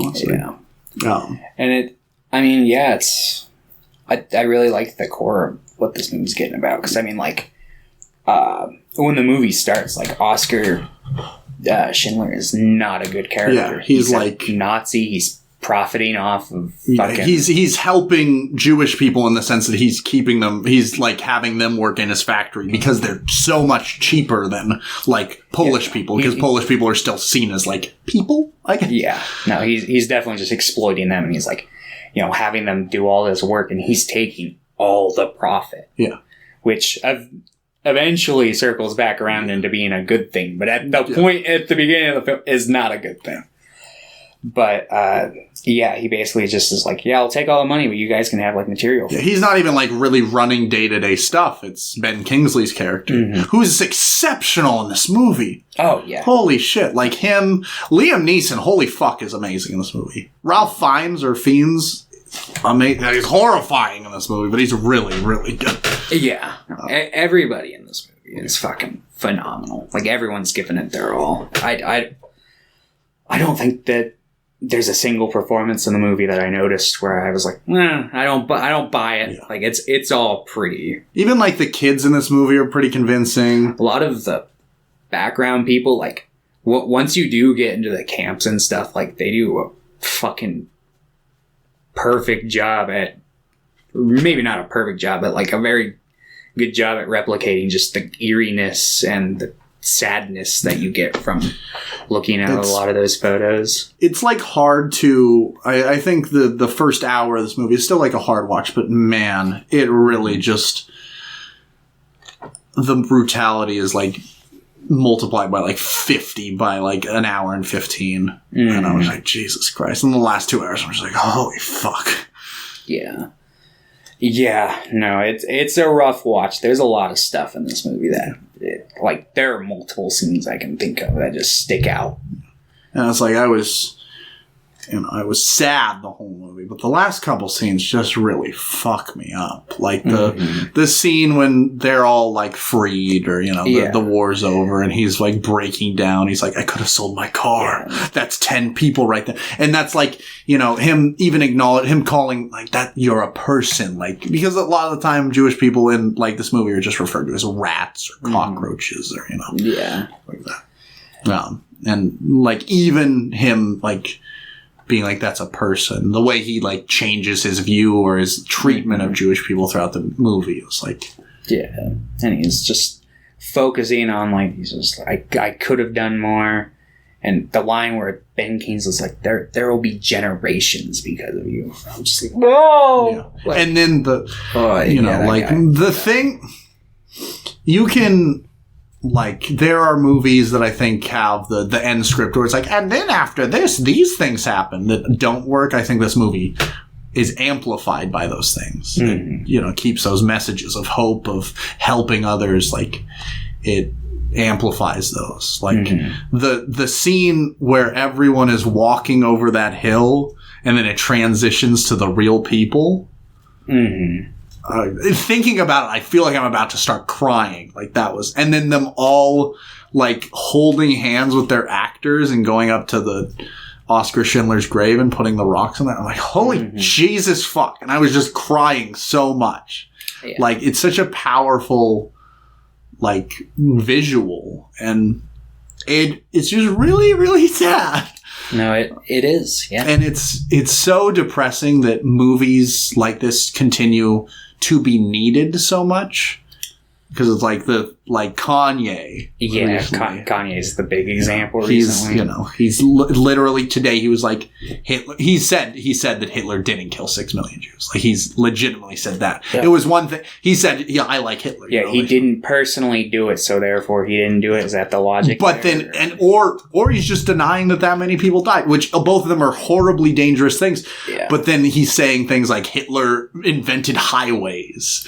So all the good things that happened, all the good things that happened under the Nazi Party were because of Hitler, but all the bad things, that wasn't his fault. It's like the same argument you hear where people are like, well, we wouldn't have any of the medical advancements we have today if they didn't perform all those terrible humanitarian... And I'm like, yes, we would. Like that. Yeah, it's just like, oh my God. And it's just, there is so much bigotry, and like anti-Semitism is on the rise, anti-blackness is on the rise, anti-gayness is on the rise everywhere. And these historical movies like this are so important because of that. Even if it's a horrifying watch, it's like really important because being in school, it sucks for people. It's really hard to digest information that way. Mm-hmm. But movies like this, they're another way of spreading information. They're another storytelling way of learning. At my high school, we had something called Holocaust Week. Yeah, you told me about that. It's a rough name. It is a rough name. The school, clearly not the most sensitive of those types of topics, but... the program itself, I definitely have critiques of it, but I do like that they do get everyone that is willing to show up to school on those days for that specific. It happens for sophomores, but they do get everyone into that room and they do show them this movie over the period of 2 days, and then I don't know if they do anymore, but they had like a regular guy who would come every year who was a Holocaust survivor, and he would talk about his experiences and answer questions, and I think that was a good experience to have, especially since they had a survivor to talk about it. And it's, unfortunately that now, like, there are probably a few people that were around, but they're all younger. Yeah, they were all like 5 or 6. Mm-hmm. And now they're like 8, like we're in the next decade or 2 decades, there won't be anyone around that was there. No. And the sensitivity is just going to become less and less, and that's going to open the doors. Obviously. Because when you have someone as influential as Kanye West, who's one of the most well-known names in like entertainment. Yeah. And saying things like this, And for years we've had like dog whistles upon dog whistles, but blatant comments like this is kind of like scary. To the point that he's going on things like Tim Pool and Alex Jones, and they're like, well, I don't want to go that far. Like, that's scary. Yeah, the fact they're the ones. Yeah. Yeah. It's just like, because it's like, he's making claims because, despite the dog whistles and how many people on the right are probably fucking racist at the very least, I feel like that doesn't necessarily always correlate with like Nazism. I feel like there's still a big taboo with Nazism, even in those less than good circles. So white supremacists, like white supremacy has been on the rise for years. Yeah, it's never gone away. Yeah, it's but like blatant white supremacy is since Trump, and then this, like it's escalating, and we're pretty early on into the 20th or 21st century, which is super scary because it's like the Holocaust didn't happen until about halfway through almost. So, and granted, we haven't had any world wars yet this century. I mean, we've had big global conflicts, a lot of them, and I mean, there's a lot of proxy wars that have happened and stuff. Yeah. Stuff that we're not directly affected by, but it does affect people. It affects millions, and, if not billions. It's just sad. Yeah, and it's so disheartening that people don't have empathy, just in general, for these things.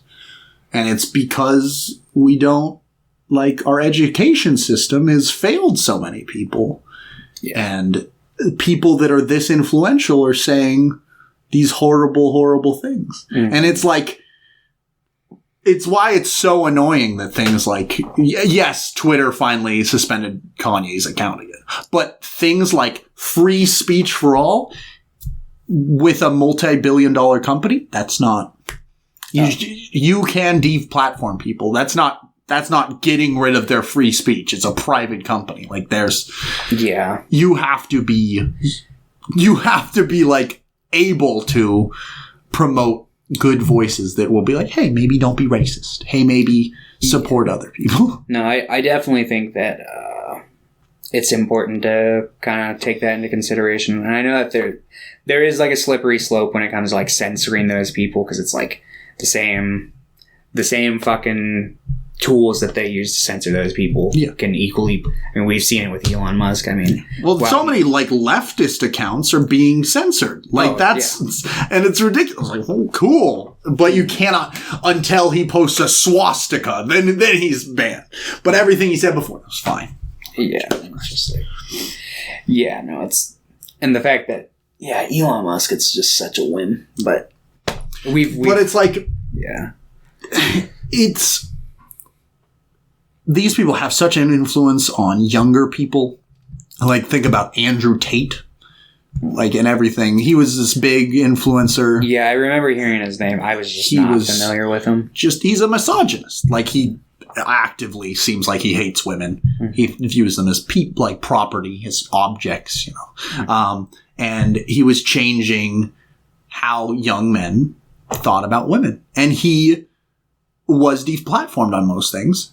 And because of that, like, so many less people, like, the active misogyny on these sites went down. Like, it's not at zero. It never will be. But, like, we need to look at the correlations of these things. Yeah. And we need to uplift movies like this because they're important for teaching. Like, you cannot, if somebody, like, watches this movie and they're still, like, racist after it, then they need to go to a psychiatrist.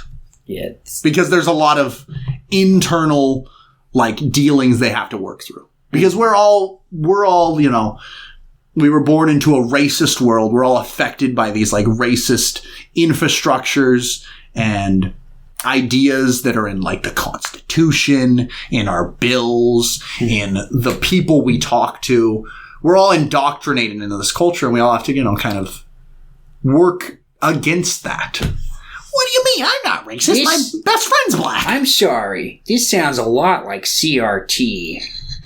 That's insane. It's so insane to me how people are against things like that. It's like, you cannot teach people that we were once racist and maybe those racist ideas are still prevalent. It's like, what the fuck? Why not? And it's like, I get, it's like, they just want to teach Orthodox history. And I get not wanting to necessarily, like, just do straight revisionist history. Because, I mean, obviously, there are gray areas where it's not one side or the other. Like, people are fucking complicated. There's a lot of fucking complicated, nuanced situations throughout history.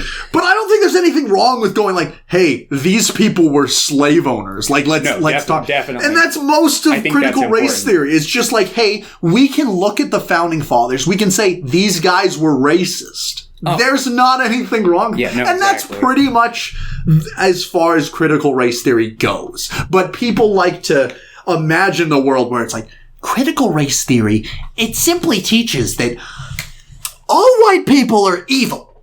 That's all it teaches. I'm like, no, it doesn't. That's not. Read what critical race theory is, please. And it's like, yeah, because I think that's the main issue is people that are against critical race theory have no idea what it is. It's just like, I don't like being misinformed. It's like, I don't want to tout somebody like Abraham Lincoln is like an American hero because he freed the slaves. Meanwhile, you can There's look at that the quote that's like, quotes. If I could stop the war without freeing all the slaves, I would. No, he's got like quotes where he talks about how he, even though he views slavery as like objectively bad, like he's like, but that doesn't mean I think that like black people and white people are equal. Yeah, it's like yeah, no, like I think that teach both. Yeah, like he did things that had good effects, but also he said and did a lot of shitty things too. And I think it's important to teach both sides of that. That's why I'm like really just not very interested in Spielberg's Lincoln movie, because I feel like I'll probably paint him in a pretty positive light.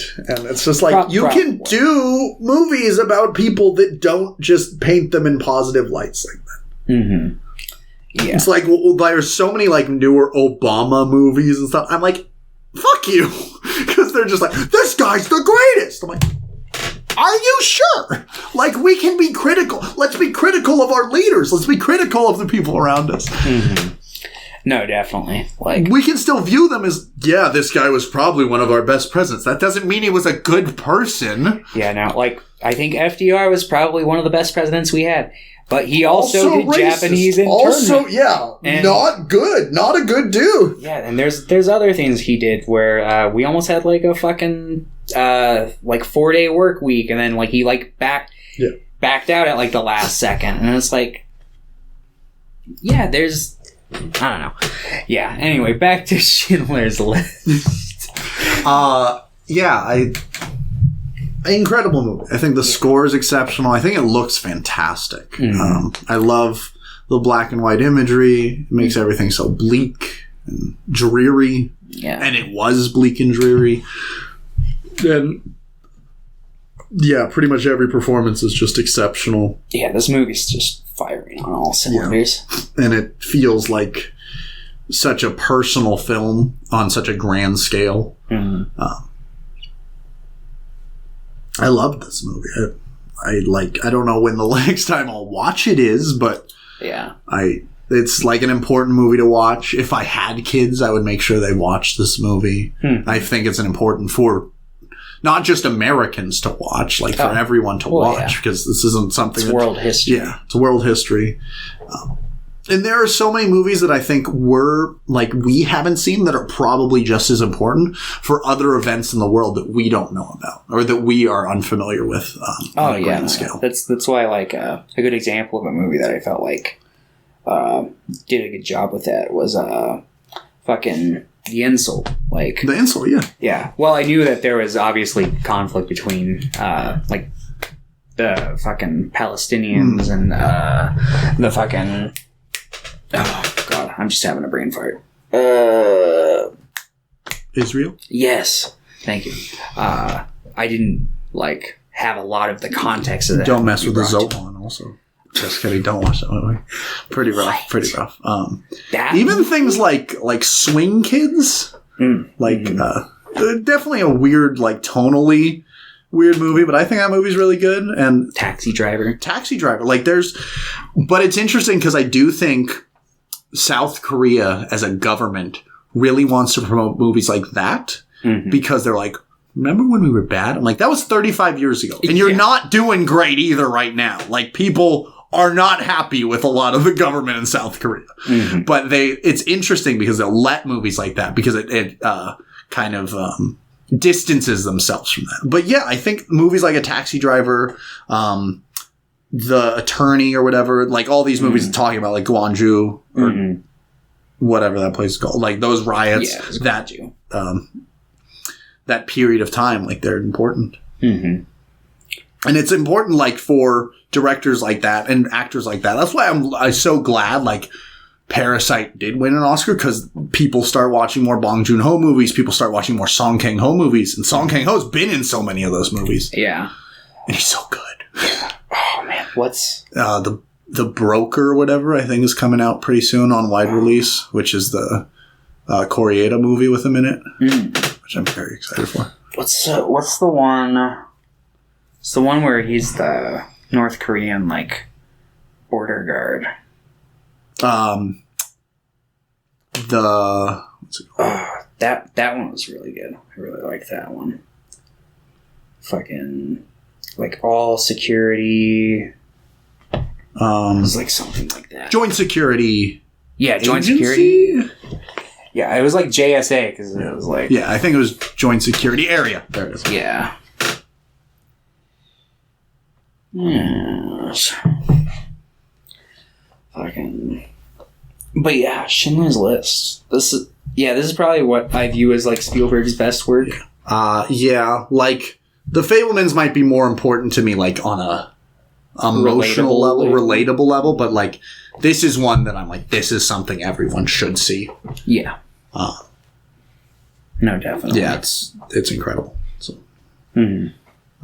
I view it in the same light as like I view like 12 Years a Slave. Like they embody the same kind of hopelessness, but then there's like that enduring hope right at the core. They're both important movies. Yeah, I think this movie's incredible. Yeah. You would probably give it like a 9 or a 10. I'd give it a 10. And you'd give it a highly recommend. Yes. If I were still scaling, this would probably be like a 9 or a 10, yeah. That's what you're going to do. If I were still scaling. If I were still. Okay. Let's go a little bit lighter with AI. Wow. I hate this movie. You hate that? Wow, okay. I've never liked this movie. So I like this movie because I think it's so bizarre. I don't really know it. I think it doesn't really know what it wants to be. So Kubrick originally had like script for this. He was going to make it, but he wanted David to be CG. Like he wanted he wanted it to be an artificial person, like completely. Yeah. He didn't think anyone could capture the essence of like an AI kid. I'm like, but it's kind of a weird thing to say, but okay. I can kind of see what he would be going for. I do think Kubrick in his like later years probably felt a lot of different ways on things like that. Yeah. Yeah. I don't imagine if Kubrick had made this movie, he could direct. It would be 1,000% different because Kubrick wasn't like a perfectionist in the sense where he's like, oh, I'm going to like properly storyboard every detail of my film and make sure like I'm just going to yell at this kid until he gets it right. No, yeah, he pretty much just follows his gut until something feels right to him. And I can tell that 90% of this script wouldn't work if he was making it. Yeah. Like, and also, I don't think it works for you here. It doesn't work for me here. I don't think it'd work if it was him, because, like, let's be honest, I love a lot of Kubrick's movies, but his best movies, he's using a book as a springboard when he's writing. This is based on, like, a short story, I think. It is? Yeah. Pinocchio? Yeah. I mean, so many Pinocchio things lately. And I'm like, oh, we're watching Pinocchio. This also has, like, kind of Wizard of Oz-esque vibes, especially in like the second chunk, which is definitely more like Spielberg. Yeah, the Blue Fairy's got some like Glenda kind of vibes. Yeah. Well, and even like the Wizard of Oz is like Robin Williams' Dr. No, and you could argue that like the Tin Man is like Jude Law and stuff like that. Yeah, fair enough. Yeah, I think I like this movie, but it's really strange. I think the first and third acts tonally are completely different than the second act. I think the like false ending into the fucking weird aliens that are actually just like super robots from 2,000 years in the future, very strange, and it's just kind of a really depressing movie. Mm-hmm. Yeah. I think it kind of fits more. I think if Spielberg had made it in the era of Close Encounters, it probably would fit better with what he's trying to do, but it seems like he's trying to be more hopeful in this, and it's just the script's not a very hopeful one. It's bleak. It's like everyone's the worst, and then they all die. Mm-hmm. Yeah, no, I've got a lot of issues with this one, just because, like, I mean, right from the get-go, it's like, your concept for this robot is, like, really fucking stupid and mean and cruel. It's like, why don't we create a robot that has, like, real feelings? And it's like, I mean, fair enough, but don't like program that it's going to be set to one person forever. And then you have to blow it up. Like, what the fuck? Like, at least have like an erase on that function or on that like attachment. Yeah. Like, I can understand maybe you don't want to erase their data, but like, yeah, make it so that they can get over a person. Yeah. Because that's never going to result, like, pure obsessiveness like that is never going to result in anything good. Yeah. Like, it's just, like, too much. In general, I think this movie, I like the movie okay. I think this movie could work, like, a lot better if it's, like, core was meaner. Because the script is mean, and it seems like it wants to be, like, this cruel dystopia, but it's like, it's that same thing where it's like, an enduring hope in the middle. But I mean, this doesn't make any sense, like, for this world, or these characters. Like, none of it. Yeah, it's tonally, like, doesn't really, I feel like it knows what it wants to be, but it doesn't know how to, like, balance it correctly. I think the ending where he's like, oh, I finally got to see my mom, and then he fucking dies, pretty much. Like, that should be, It tries to frame it as kind of a happy ending, and I'm like, this is sad. This should be viewed as like this horrible, horrible experience for him. Yeah. Like, this should be a horrifying movie to watch, but it's trying to be hopeful, I guess. Yeah. And I like either rework the script so it's more hopeful, or don't, because it's like everyone he's ever known has died.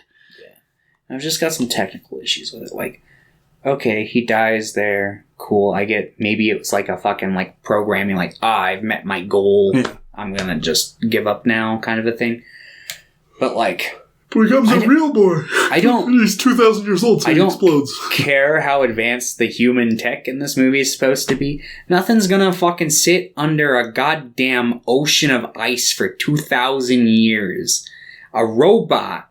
And then just, they thought it out and it's working. It's like, well, no, they put the finger on him. They used their advanced alien tech. Oh, did they? I think that's what it was implying, that they like kind of awakened. You know what I do really like in this movie? I like Teddy. I like the way Teddy moves. Teddy is the only thing I like about this movie, and he's severely underutilized. He's just very quiet. He's the cowardly lion. I think... Honestly, I think this movie, if it wanted to be more hopeful, you'd take out the weird sex robot, which I didn't necessarily mind that stuff, but I think it should be about him and Teddy on a fun little quest. But instead it's like, but what if we have Brendan Gleeson in a giant hot air balloon capturing robots to explode in front of people? What the fuck is going on? Yeah, it's like you could have had that scene, but I don't know.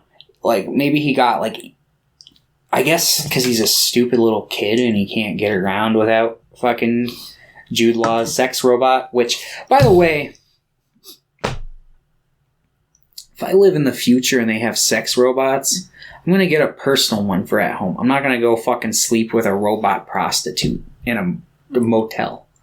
Like, it's probably cheaper to do that. Well, I mean, it seems like robots are pretty... Well, maybe it's like... kind of a sexy thing. It's like, think about how many people this guy fucked. That's enthralling. It's like, no, not to you. Nah. It could. I think it would. I think it would. Well, I'm not enthralling enough to some people. Well, I'm not a slut shamer. I'm also not an advocate for open season. You know. Get on this guy. I am. I guess as long as they're like constantly like getting checked and I mean, at this point I assume if they're all having sex with the robots, no one's having like maybe robot HIV, but I mean I definitely could see a robot being a spreader of it's like if you like touch a doorknob or something. It's like with my pussy? Well, I'm sure if fucking people opened their fucking doors with their genitalia, you would probably always do.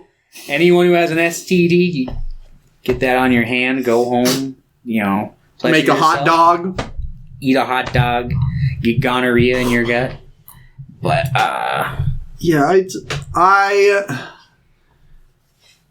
I think I like this movie for how fascinating it is and how much things they're trying to do and then failing at. Like, I think it's a fun movie to watch because of that. Mm-hmm. And also because it's so tonally disconnected from the script. Like, everything is disconnected. The first act, second act, third act all feel like separate things that are like tangentially related to each other. Yeah. I do think I like the look of the movie for the most part. I really like how like bright the first act is, like the big lights like going through the windows. It feels like almost dreamlike. It's a Kubrick thing.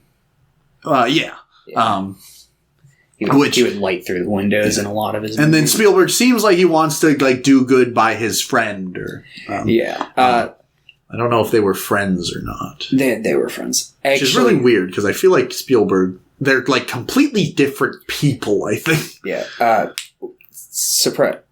One of the nostalgia videos I actually remember really liking, he did cover this and he dives a lot into like that aspect. He's like trying to figure out, he's like, were they like good friends? Like what was their thing? And that really stuck with me. Not because it's the nostalgia critic, but what he was actually trying to get at in that episode was actually something kind of interesting. But that's what's so annoying about the nostalgia critic. When I think about him and like James Rolfe, like James Rolfe has grown as a character, and he does these like things where he's actually like love of cinema and love of like these video games, and he's really diving into the history. While it's like the nostalgia critic had that. Like there were times where he's like legitimately passionate about something, talking about something that's like interesting to him, and now it's just all the same like fucking skits and like I hate things. It's like, yeah, no. Who fucking watches this? Yeah, when I did watch Nostalgia Critic, I was always more of a fan of like the old White Wall episodes where he did talk about content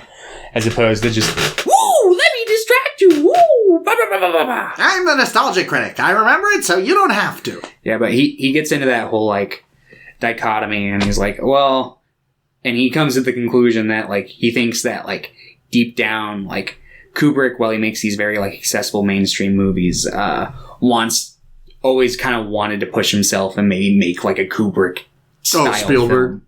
Yeah, and he gets into the idea that maybe Kubrick also kind of wanted to do the same, where he kind of wanted to make a more like mainstream accessible movie that wouldn't scare general audiences away. Which, I mean, to be fair, I mean, Kubrick, for being a more auteur director, does have a pretty wide general audience reach. Yeah, that's the strange thing is I think most of Kubrick movies are pretty accessible. Mm-hmm. Like when you look at like A Clockwork Orange is like he's thematically pretty dark, but like is a fine watch. He's kind of shining. He's kind of like he gives me like kind of like a Tarantino where it's like like his films are different from what's coming out on the market, but like they're still like very accessible. Yeah. But yeah, AI. I like to think that in the girl box that we didn't see, that it was Emily Osment. I do actually think that Haley Joel Osment's pretty good in this movie. I mean, he's doing all right. Yeah, I think like he's fine as like the robot, but when like his emotions really start flaring up, I'm like, this is good. I'm liking this. It's kind of an awkward performance because it's kind of an awkward role. Yeah, like, no, it's like because there are always going to be scenes where it's like you go watch clips of this without context and like let's say there's a TikTok of just David laughing at the fucking dinner table or something. Most people are going to look at that and be like, that's fucking weird. But obviously he's a weird robot kid. So it's like... Yeah, I think this movie's like really fascinating to watch because it really feels like so many people's hands are in the stew, and the stew's base was already kind of bad. Mm-hmm. But because of that, I think it's like fascinating to watch. And kind of works for me because it all feels so disconnected, I guess. Mm. Makes it feel strange. A strange world. Yeah. So yeah, you would not recommend this movie. No, I wouldn't. To no one. Everyone should abandon all hope. Ye who enter here. I think it's too childish for adults, too depressing for children. And there's a sex robot. I think children should be depressed. There is a sex robot. It's very strange. Yeah. I think children should be depressed also, but I think... They can do it in better ways. Watch like Land Before Time. Grave of the Fireflies. Yeah. That's a depressing movie. Yeah, I don't think most kids would like that one. But you never know. There'd probably be some kids out there who enjoy it. In fact, I know there would be. But, yeah, you would give this one like a 4 out of 10? A 3? I'd give it a 6. Like, I do think I like this movie, but it's strange. I think I liked the watching experience of this movie for the first time. If I rewatched it, I don't think I would like this movie. Yeah. But I was like, this movie went a lot of places I had like, it was an interesting ride. Because I'm like, what the fuck is going on? Mm-hmm. Like, the ending, I'm like, excuse me? It's just like 2,000 years past. I'm like, what? Yeah. What? I think I agree with your sentiment. If it was a bit more mean-spirited, I might like it more. Because when I was watching Empire of the Sun, I'm like, this is just AI, but better. Yeah. Because it's the same general concept. But it's not at odds with its tone. Its script and its tone are completely at odds there. Yes.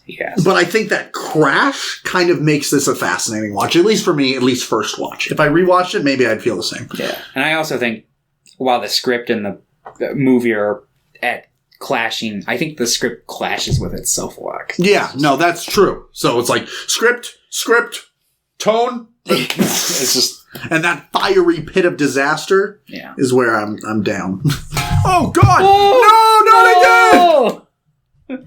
All right, we're gonna take a quick break, and we'll be right back after these messages. Have you ever been in a car crash? Okay, we're back. Let's talk about The Adventures of Tintin. Yeah. You didn't like this movie? No.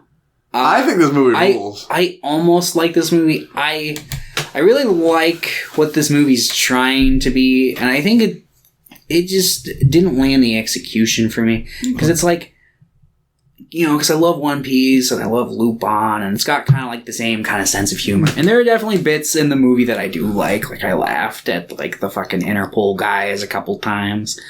And I like some of the sense of humor. But, yeah, I thought the plot was just like not super great. I didn't like the way it was like moving along.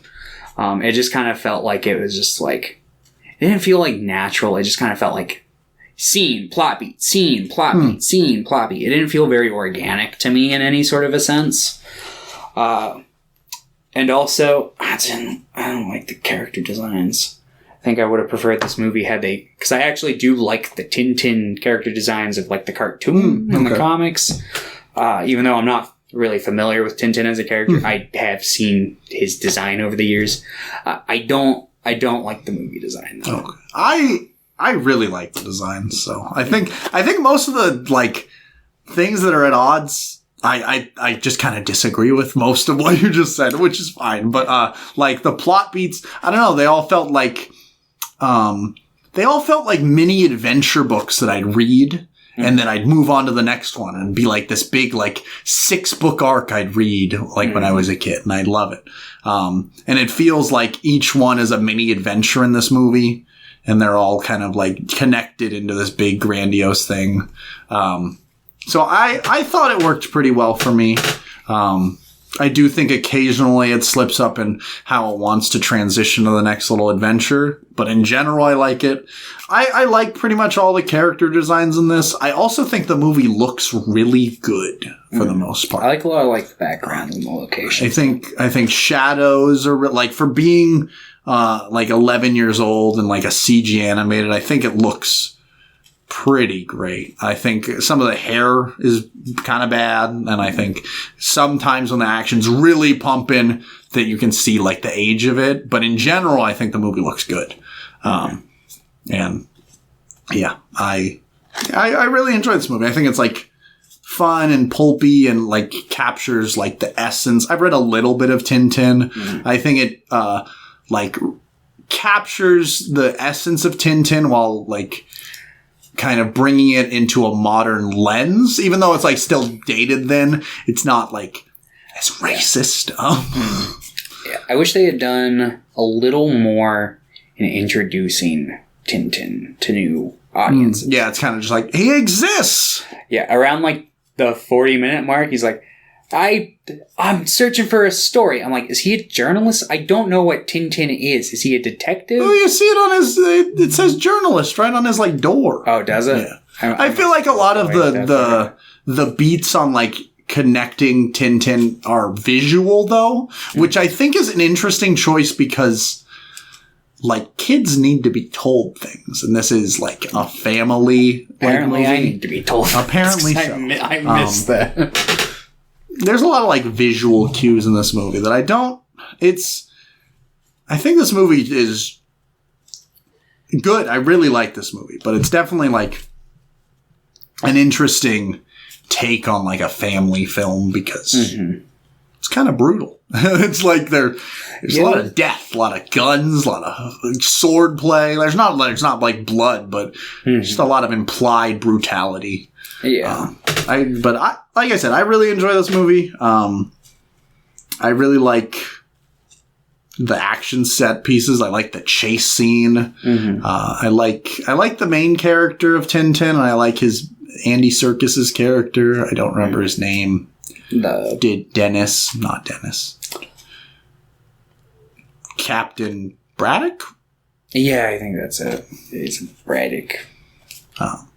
Elias Braddock. And I like the villain okay. I think you could have had a little more, a couple more scenes of introducing this villain.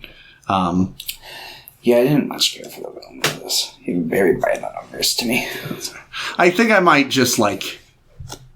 He kind of feels like an insert villain of like a long running like pulpy book. So I'm like, this is fun. Like I said, I like that feeling. It felt like I was reading like a book that I would have read in like 7th grade with a flashlight underneath the blanket or something. I wasn't doing that in 7th grade, 4th grade. Yeah, I can see that. And I think it captures that tone really well. So I might like look away from maybe some other things that might not have been as appealing to you. Like I think they capture that tone as like well with all of that. Yeah, I definitely think it's more tonally consistent than like AI. And I don't think it had like a whole lot of problems. Like I felt like it was doing a pretty good split of like the kind of noir Indiana Jones kind of like Lupin One Piece-esque sense of humor here and there, where it's like, oh yeah, characters will do jokes. Like I lost my shit when fucking Simon Pegg and Nick Frost tried to like put threads on their wallets, and then it like almost works, and then they're just the worst. Yeah, they are really. And they catch the wallet thief, and this guy collects a lot of wallets. Yeah, that or there's like another scene where like a tank drives through a building, and then the guy who owns the building like is like, because it's like near the shore, so he just puts like a sign on it that says open or whatever. Like this, so there's some like sight gags like that I thought were pretty good, but that kind of stuff is the main thing that appealed to me about this movie was kind of the sense of humor. I just really wasn't feeling the rest of it. Maybe I just wasn't in the mood. But that's fair. I don't know about that. 'Cause I read One Piece every week, and that gets me in the mood. So I don't know. Yeah, I'm not sure. Let's see. I don't like that it ends on a cliffhanger either. Yeah. Like, if they had made another movie, maybe I would feel differently. And I know there's still interest in making movies with like some of the creatives behind this. I'm just like, that'd be cool, but we're probably not ever going to get another one of these. Probably not. But yeah, I do think it ends in a way that like, this is a fun first movie, and I think it works on its own regardless, but it does, leave me wanting, like, well, that's pretty sad. Yeah, it's like, oh, this main crux we've been building to through the whole movie, and it's like, we got the treasure. Come back for the next one. It's like, What next one? Yeah, it's like, doesn't exist. It's like Munchie when he was going to go... help Bill Clinton. Yeah, go help Bill Clinton. It's like, well, I would have liked to have seen that, but I guess not. Couldn't get Bill Clinton. What a shame. What a shame. You probably get him now. I do like the final scene, the fight scene with the cranes. Like, what a weird... Yeah, I thought that was alright. In general, I like a lot of the action in this movie a lot. Mm-hmm. It's very... CG, I think, sometimes can't... It has trouble capturing, like, the zaniness or the bounciness, like we talked about with, like, the loop-on car. Yeah. I think this helps, it captures, like, the kind of wackiness of 2D while being 3D animated. Same way with that, I think, like, Lupin the First does it. Yeah. I think that might have been a big problem I had with the style of this movie, is that it's, for the most part, feels like it's kind of going for, like, that photorealistic... Kind of gives me, like, the Mars Needs Moms vibes. Where it's like, I do think it looks a lot better than Mars Needs Moms. It does. But, yeah, it's the same kind of idea behind it. I just think it's a very cartoony movie with a grounded art style, so it's, like, kind of weird in some scenes. Yeah. No, that's fair. Yeah. But in general, I like big globe-trotting action adventures. I like the different landscapes they went to. I like the plane scene. I like the dog. I like the characters in this movie, and I like the action. And that was most of the movie, is like this action adventure. And I also like the Tintin's kind of an idiot. And like the dog is like much smarter than him, it seems. Like, that's fun. Yeah. So. It's like Wallace and Gromit. Yeah, I had a lot of fun with this movie. I was pretty much smiling the whole time. Like, this is fun. This is also the first one I watched of the 6. I'm like, I'm going to watch Tintin. I'm like, wow. This was the 4th one I watched. So right after Schindler's List. No, Schindler's List is the last one I watched. That's fair. I watched Schindler's List and Empire of the Sun, so it was kind of like, oof. Yeah, the order I watched them in, I watched West Side Story first, because I was like, I don't want to watch West Side Story, so I'm going to get it out of the way. And then I did. And I was like, okay. Then I watched AI, and then I watched Duel, Tintin, Empire, then Schindler's. So, yes. You would give Tintin, I don't know, like an 8? I would. And you would maybe recommend this to some people. Yeah, I'm sure people would probably like this one. I didn't, but you might. But he's a hater. We're all haters. I'm definitely a hater. Okay, let's talk about West Side Story, which you also didn't like. But you probably liked more than the original. Yeah, by leaps and bounds. I thought it was better than the original. But it just, the original, I'm going to be distracted by the brown face. And in this one, I'm going to be distracted by the creep in the leading role. I also think he's really bad in this role. Yeah, he's not good. Like, he's substantially the worst actor. Yes. Because, like, the whole time I'm like, this guy doesn't... Like, Little John Mulaney was doing a much better job.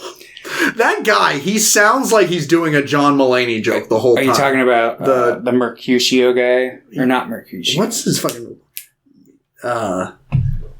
he has a weird name in this. Like Rasp or whatever. Yeah, the funny best friend. Hey, man. Yeah, he's... Even the way he looks, I'm like, is that a young John Mulaney?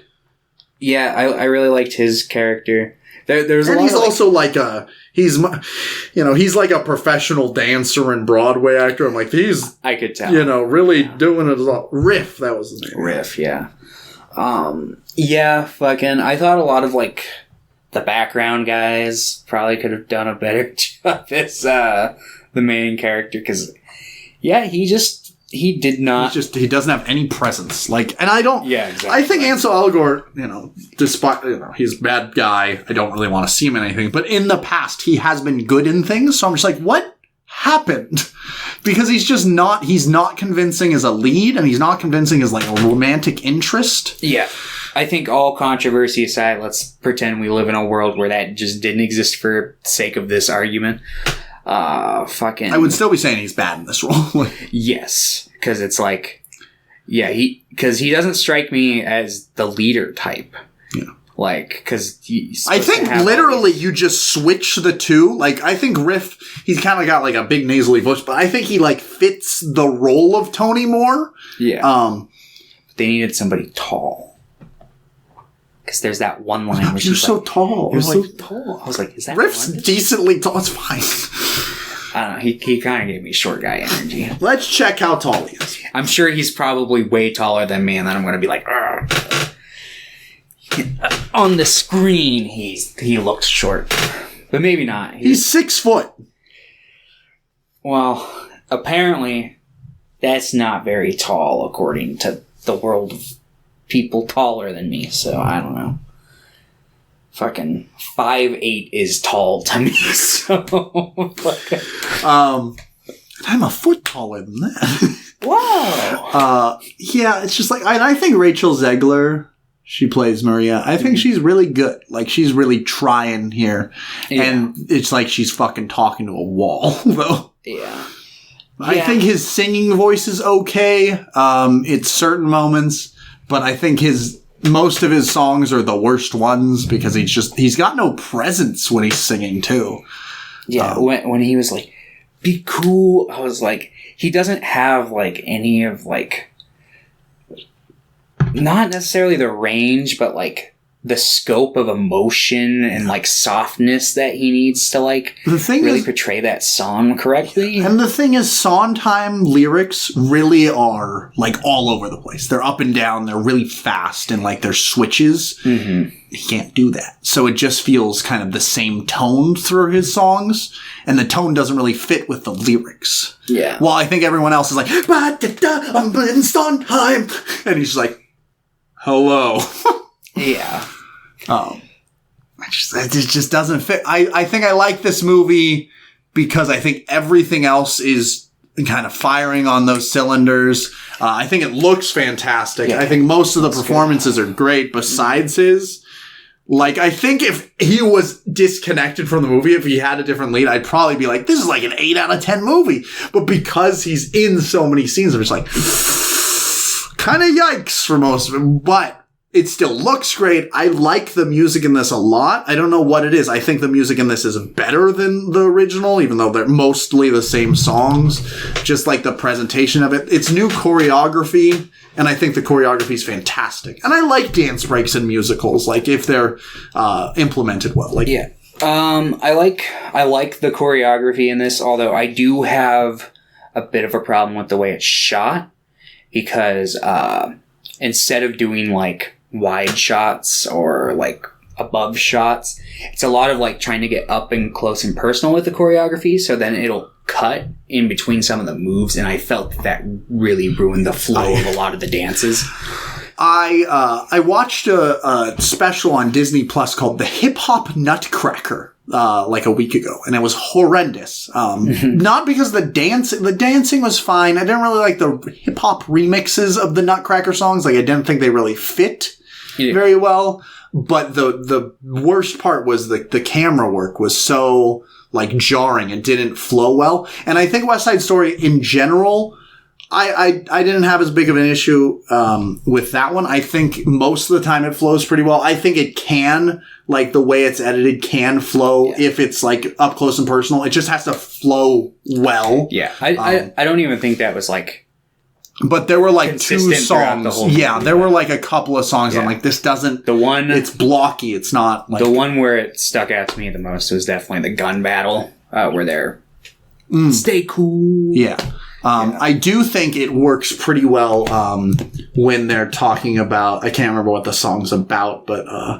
or what the song's called specifically, but they're singing... It's... what is the brother's name? The, like, main kind of antagonist. I can't remember. But him and his fiancée are singing about America. Yeah. She's in America. Yeah. I think the dancing in that and the way it's shot really flows well. Like, it keeps that tempo really well. Yeah. I think that in terms of the acting minus the lead and the cinematography is all really good.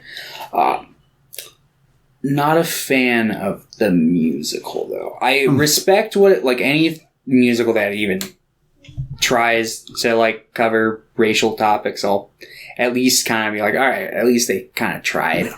I think it's fine in that regard. I'm not a big fan of Romeo and Juliet. Yeah, I think it's like Romeo and Juliet in general isn't like my favorite story, and it's just such a rudimentary understanding on placing it on like a racially charged thing. Yeah. And it's like, but love will conquer it, but it just doesn't really work in this. Like, I think it works fine for what it's going for. It might be nice if they subverted the Romeo and Juliet, but at the same time, it's like, because it's like, it'd be nice if love could conquer it in this narrative, but at the same time, like, a big crux, like, Romeo and Juliet's not romantic. It's stupid. Because it's like kids throwing away their life because they. I think they're also, these two are just a little too old for what I would want. I would want them to be like, and I want to see like the brutality of these like gang warfares that it indoctrinates people so young. Mm-hmm. Like, I think that West Side Story would work better if they were like 15. Yeah. It's supposed to be like High School Musical, but. Yeah. Yeah, I think that, and in general, I think while I like the music, I think it's mostly because I like Sondheim lyrics quite a bit. I don't know if I like the backing tracks as much. Like, I think there are much better Sondheim musicals. Yeah. Typically, I like Sondheim. This is one of his soundtracks that I'm not so hot on. So there's like the Living in America song I really like. And there's a couple songs that I really, really like, and then the rest are like kind of a wash. They're fine. And they move, like I said, I enjoy musicals quite a bit though. So I think in general going into this, I was probably going to like this more than you. Yeah, I like musicals, but I'm not a big fan of like the traditionalist musical. Like That's fair. I don't like Oklahoma or Sound of Music or. Yeah, I haven't seen Sound of Music. I feel like I'd probably enjoy it, but actually maybe not because it's by Robert Weiss, who I like a couple of his movies, but I did not like West Side Story. Yeah. And if it's the same kind of direction for Sound of Music, I'm like, probably not going to like that one. In Oklahoma, I've never had any, hankering to watch it. Yeah. Maybe if it was called like Nebraska. Wait, no, that's a movie. No! But yeah, yeah. I will say I like this movie, but it's not one it's probably on the lower tier of Spielberg and lower tier of movie musicals I like. Yeah. It's like I don't want to watch it again. Yeah, I'd like to see him direct another like musical. Like, I know that there's been like talk of a Little Shop remake musical for the last so many years. And I think that despite how much I love the original, I think that there is kind of room to do that because like the original doesn't really capture how kind of unlikable the characters are written to be because they made them more likable in the movie, which I think works for that movie, but yes, I would like yes. So I think if you did remake Little Shop, you can include like a couple of the missing songs that aren't in the movie version, like Mushnik and Son or fucking Do It Now, like some of the really good songs that were left out.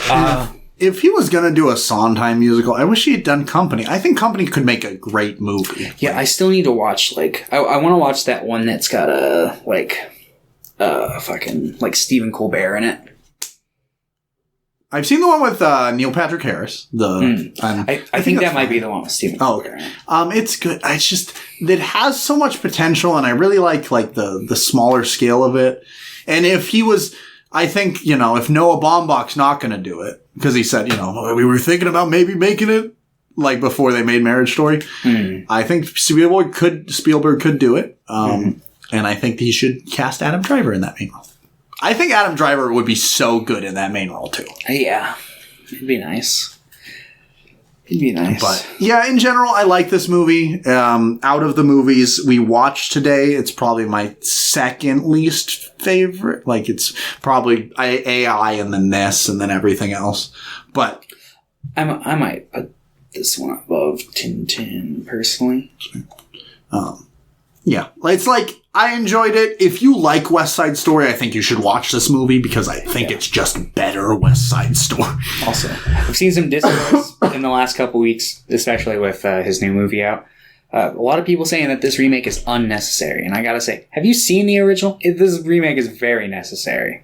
I think the pacing, although I think this movie still is too long, I think the pacing and the structuring is much better. The pacing's better. And it looks better. The casting is leaps and bounds better. Because, like, the original, it's like, they all feel British. No one feels Puerto Rican. Yeah. Nobody even feels American.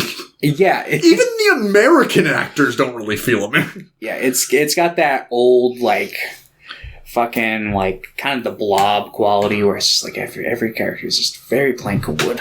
But, yeah. Yeah. I wouldn't recommend this. I'd recommend it over the original. Like, if you hear someone talking about West Side Story and they're talking about watching the original, maybe try to talk them into watching this one instead. But, yeah. Oh, and it structures the songs differently. Yeah, mostly it's the same one. I think there's like 3 or 4 songs that are kind of placed in a couple of I know the original, like, is like the placement of the songs is different from the musical, and this one sticks closer to it with, like, I Feel Pretty happening, like, after the murder, because it's like, oh, this nice juxtaposition. Yeah. But, yeah. I would not recommend this one, but I think that London would give it probably like a 5 or a 6. Probably give it a 6. Like I said, I enjoyed all the movies today. I like Spielberg's, like, directing, and yeah, I like him in most things.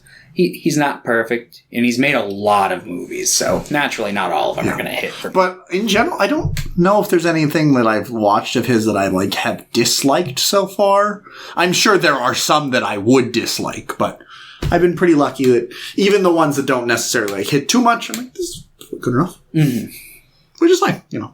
It's like, most of these movies for me, like, were fine, and then some of them were like, that was incredible. As in Schindler's List. Schindler's List was like leaps and bounds above everything else we watched. Mm-hmm.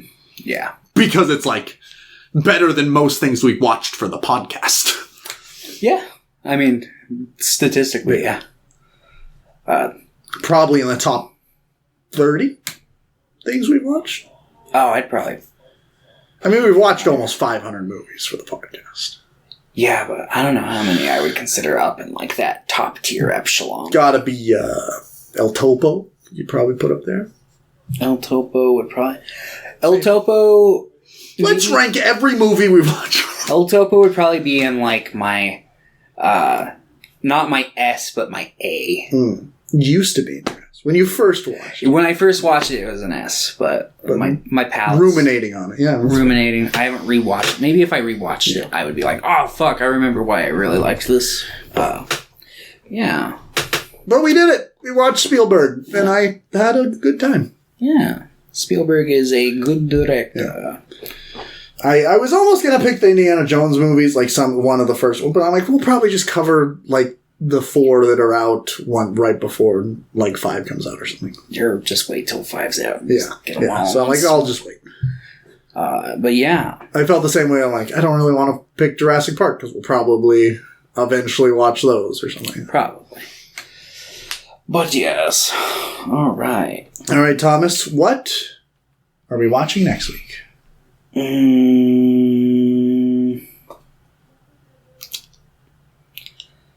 Let's watch Schindler's List again. Schindler's List again. Schindler's List 2. No. Let's watch Jack Frost and Jack Frost 2. The horror movie or the other one? No, we covered the other one already. We got to cover the one. We did? Yeah, I'm pretty sure we did. I don't think we did. Did we watch? Oh, no, sorry. The Rankin and Bass one, that one. There's a horror movie from '97 called Jack Frost. Yeah, I'm talking about that one and its sequel. Okay, because there's also the '98 one. The Michael Keaton one. Yeah, are we watching that one? No. Okay, we have not covered that one. We did not cover the. Then Michael we watched Keaton. It for a movie Monday. I swear I haven't seen that movie in like 10 years. Dude, I swear I watched that movie in proximity to you. I would not have watched that movie in recent years of my own. It's not on my Letterboxd. The snow fights? Dude, I swear we watched. I don't think so. Maybe I'm crazy or I've Mandela'd into a new universe, but So we're watching Jack Frost from Michael Cooney and Jack Frost 2, The Revenge of the Mutant Killer Snowman. Yep. What is wrong with you? You were just like, we don't watch enough cinema. It's like, but here's some cinema. All right. I guess that's fine. It's the holidays. We gotta start off with Killer Snowman movies. Cool. All right, we'll watch that. Silent Night, Deadly Night. Which is what I'm gonna pick. No. Oh, I see. All right. We'll talk to you guys later. Have fun. Thanks for watching. Goodbye.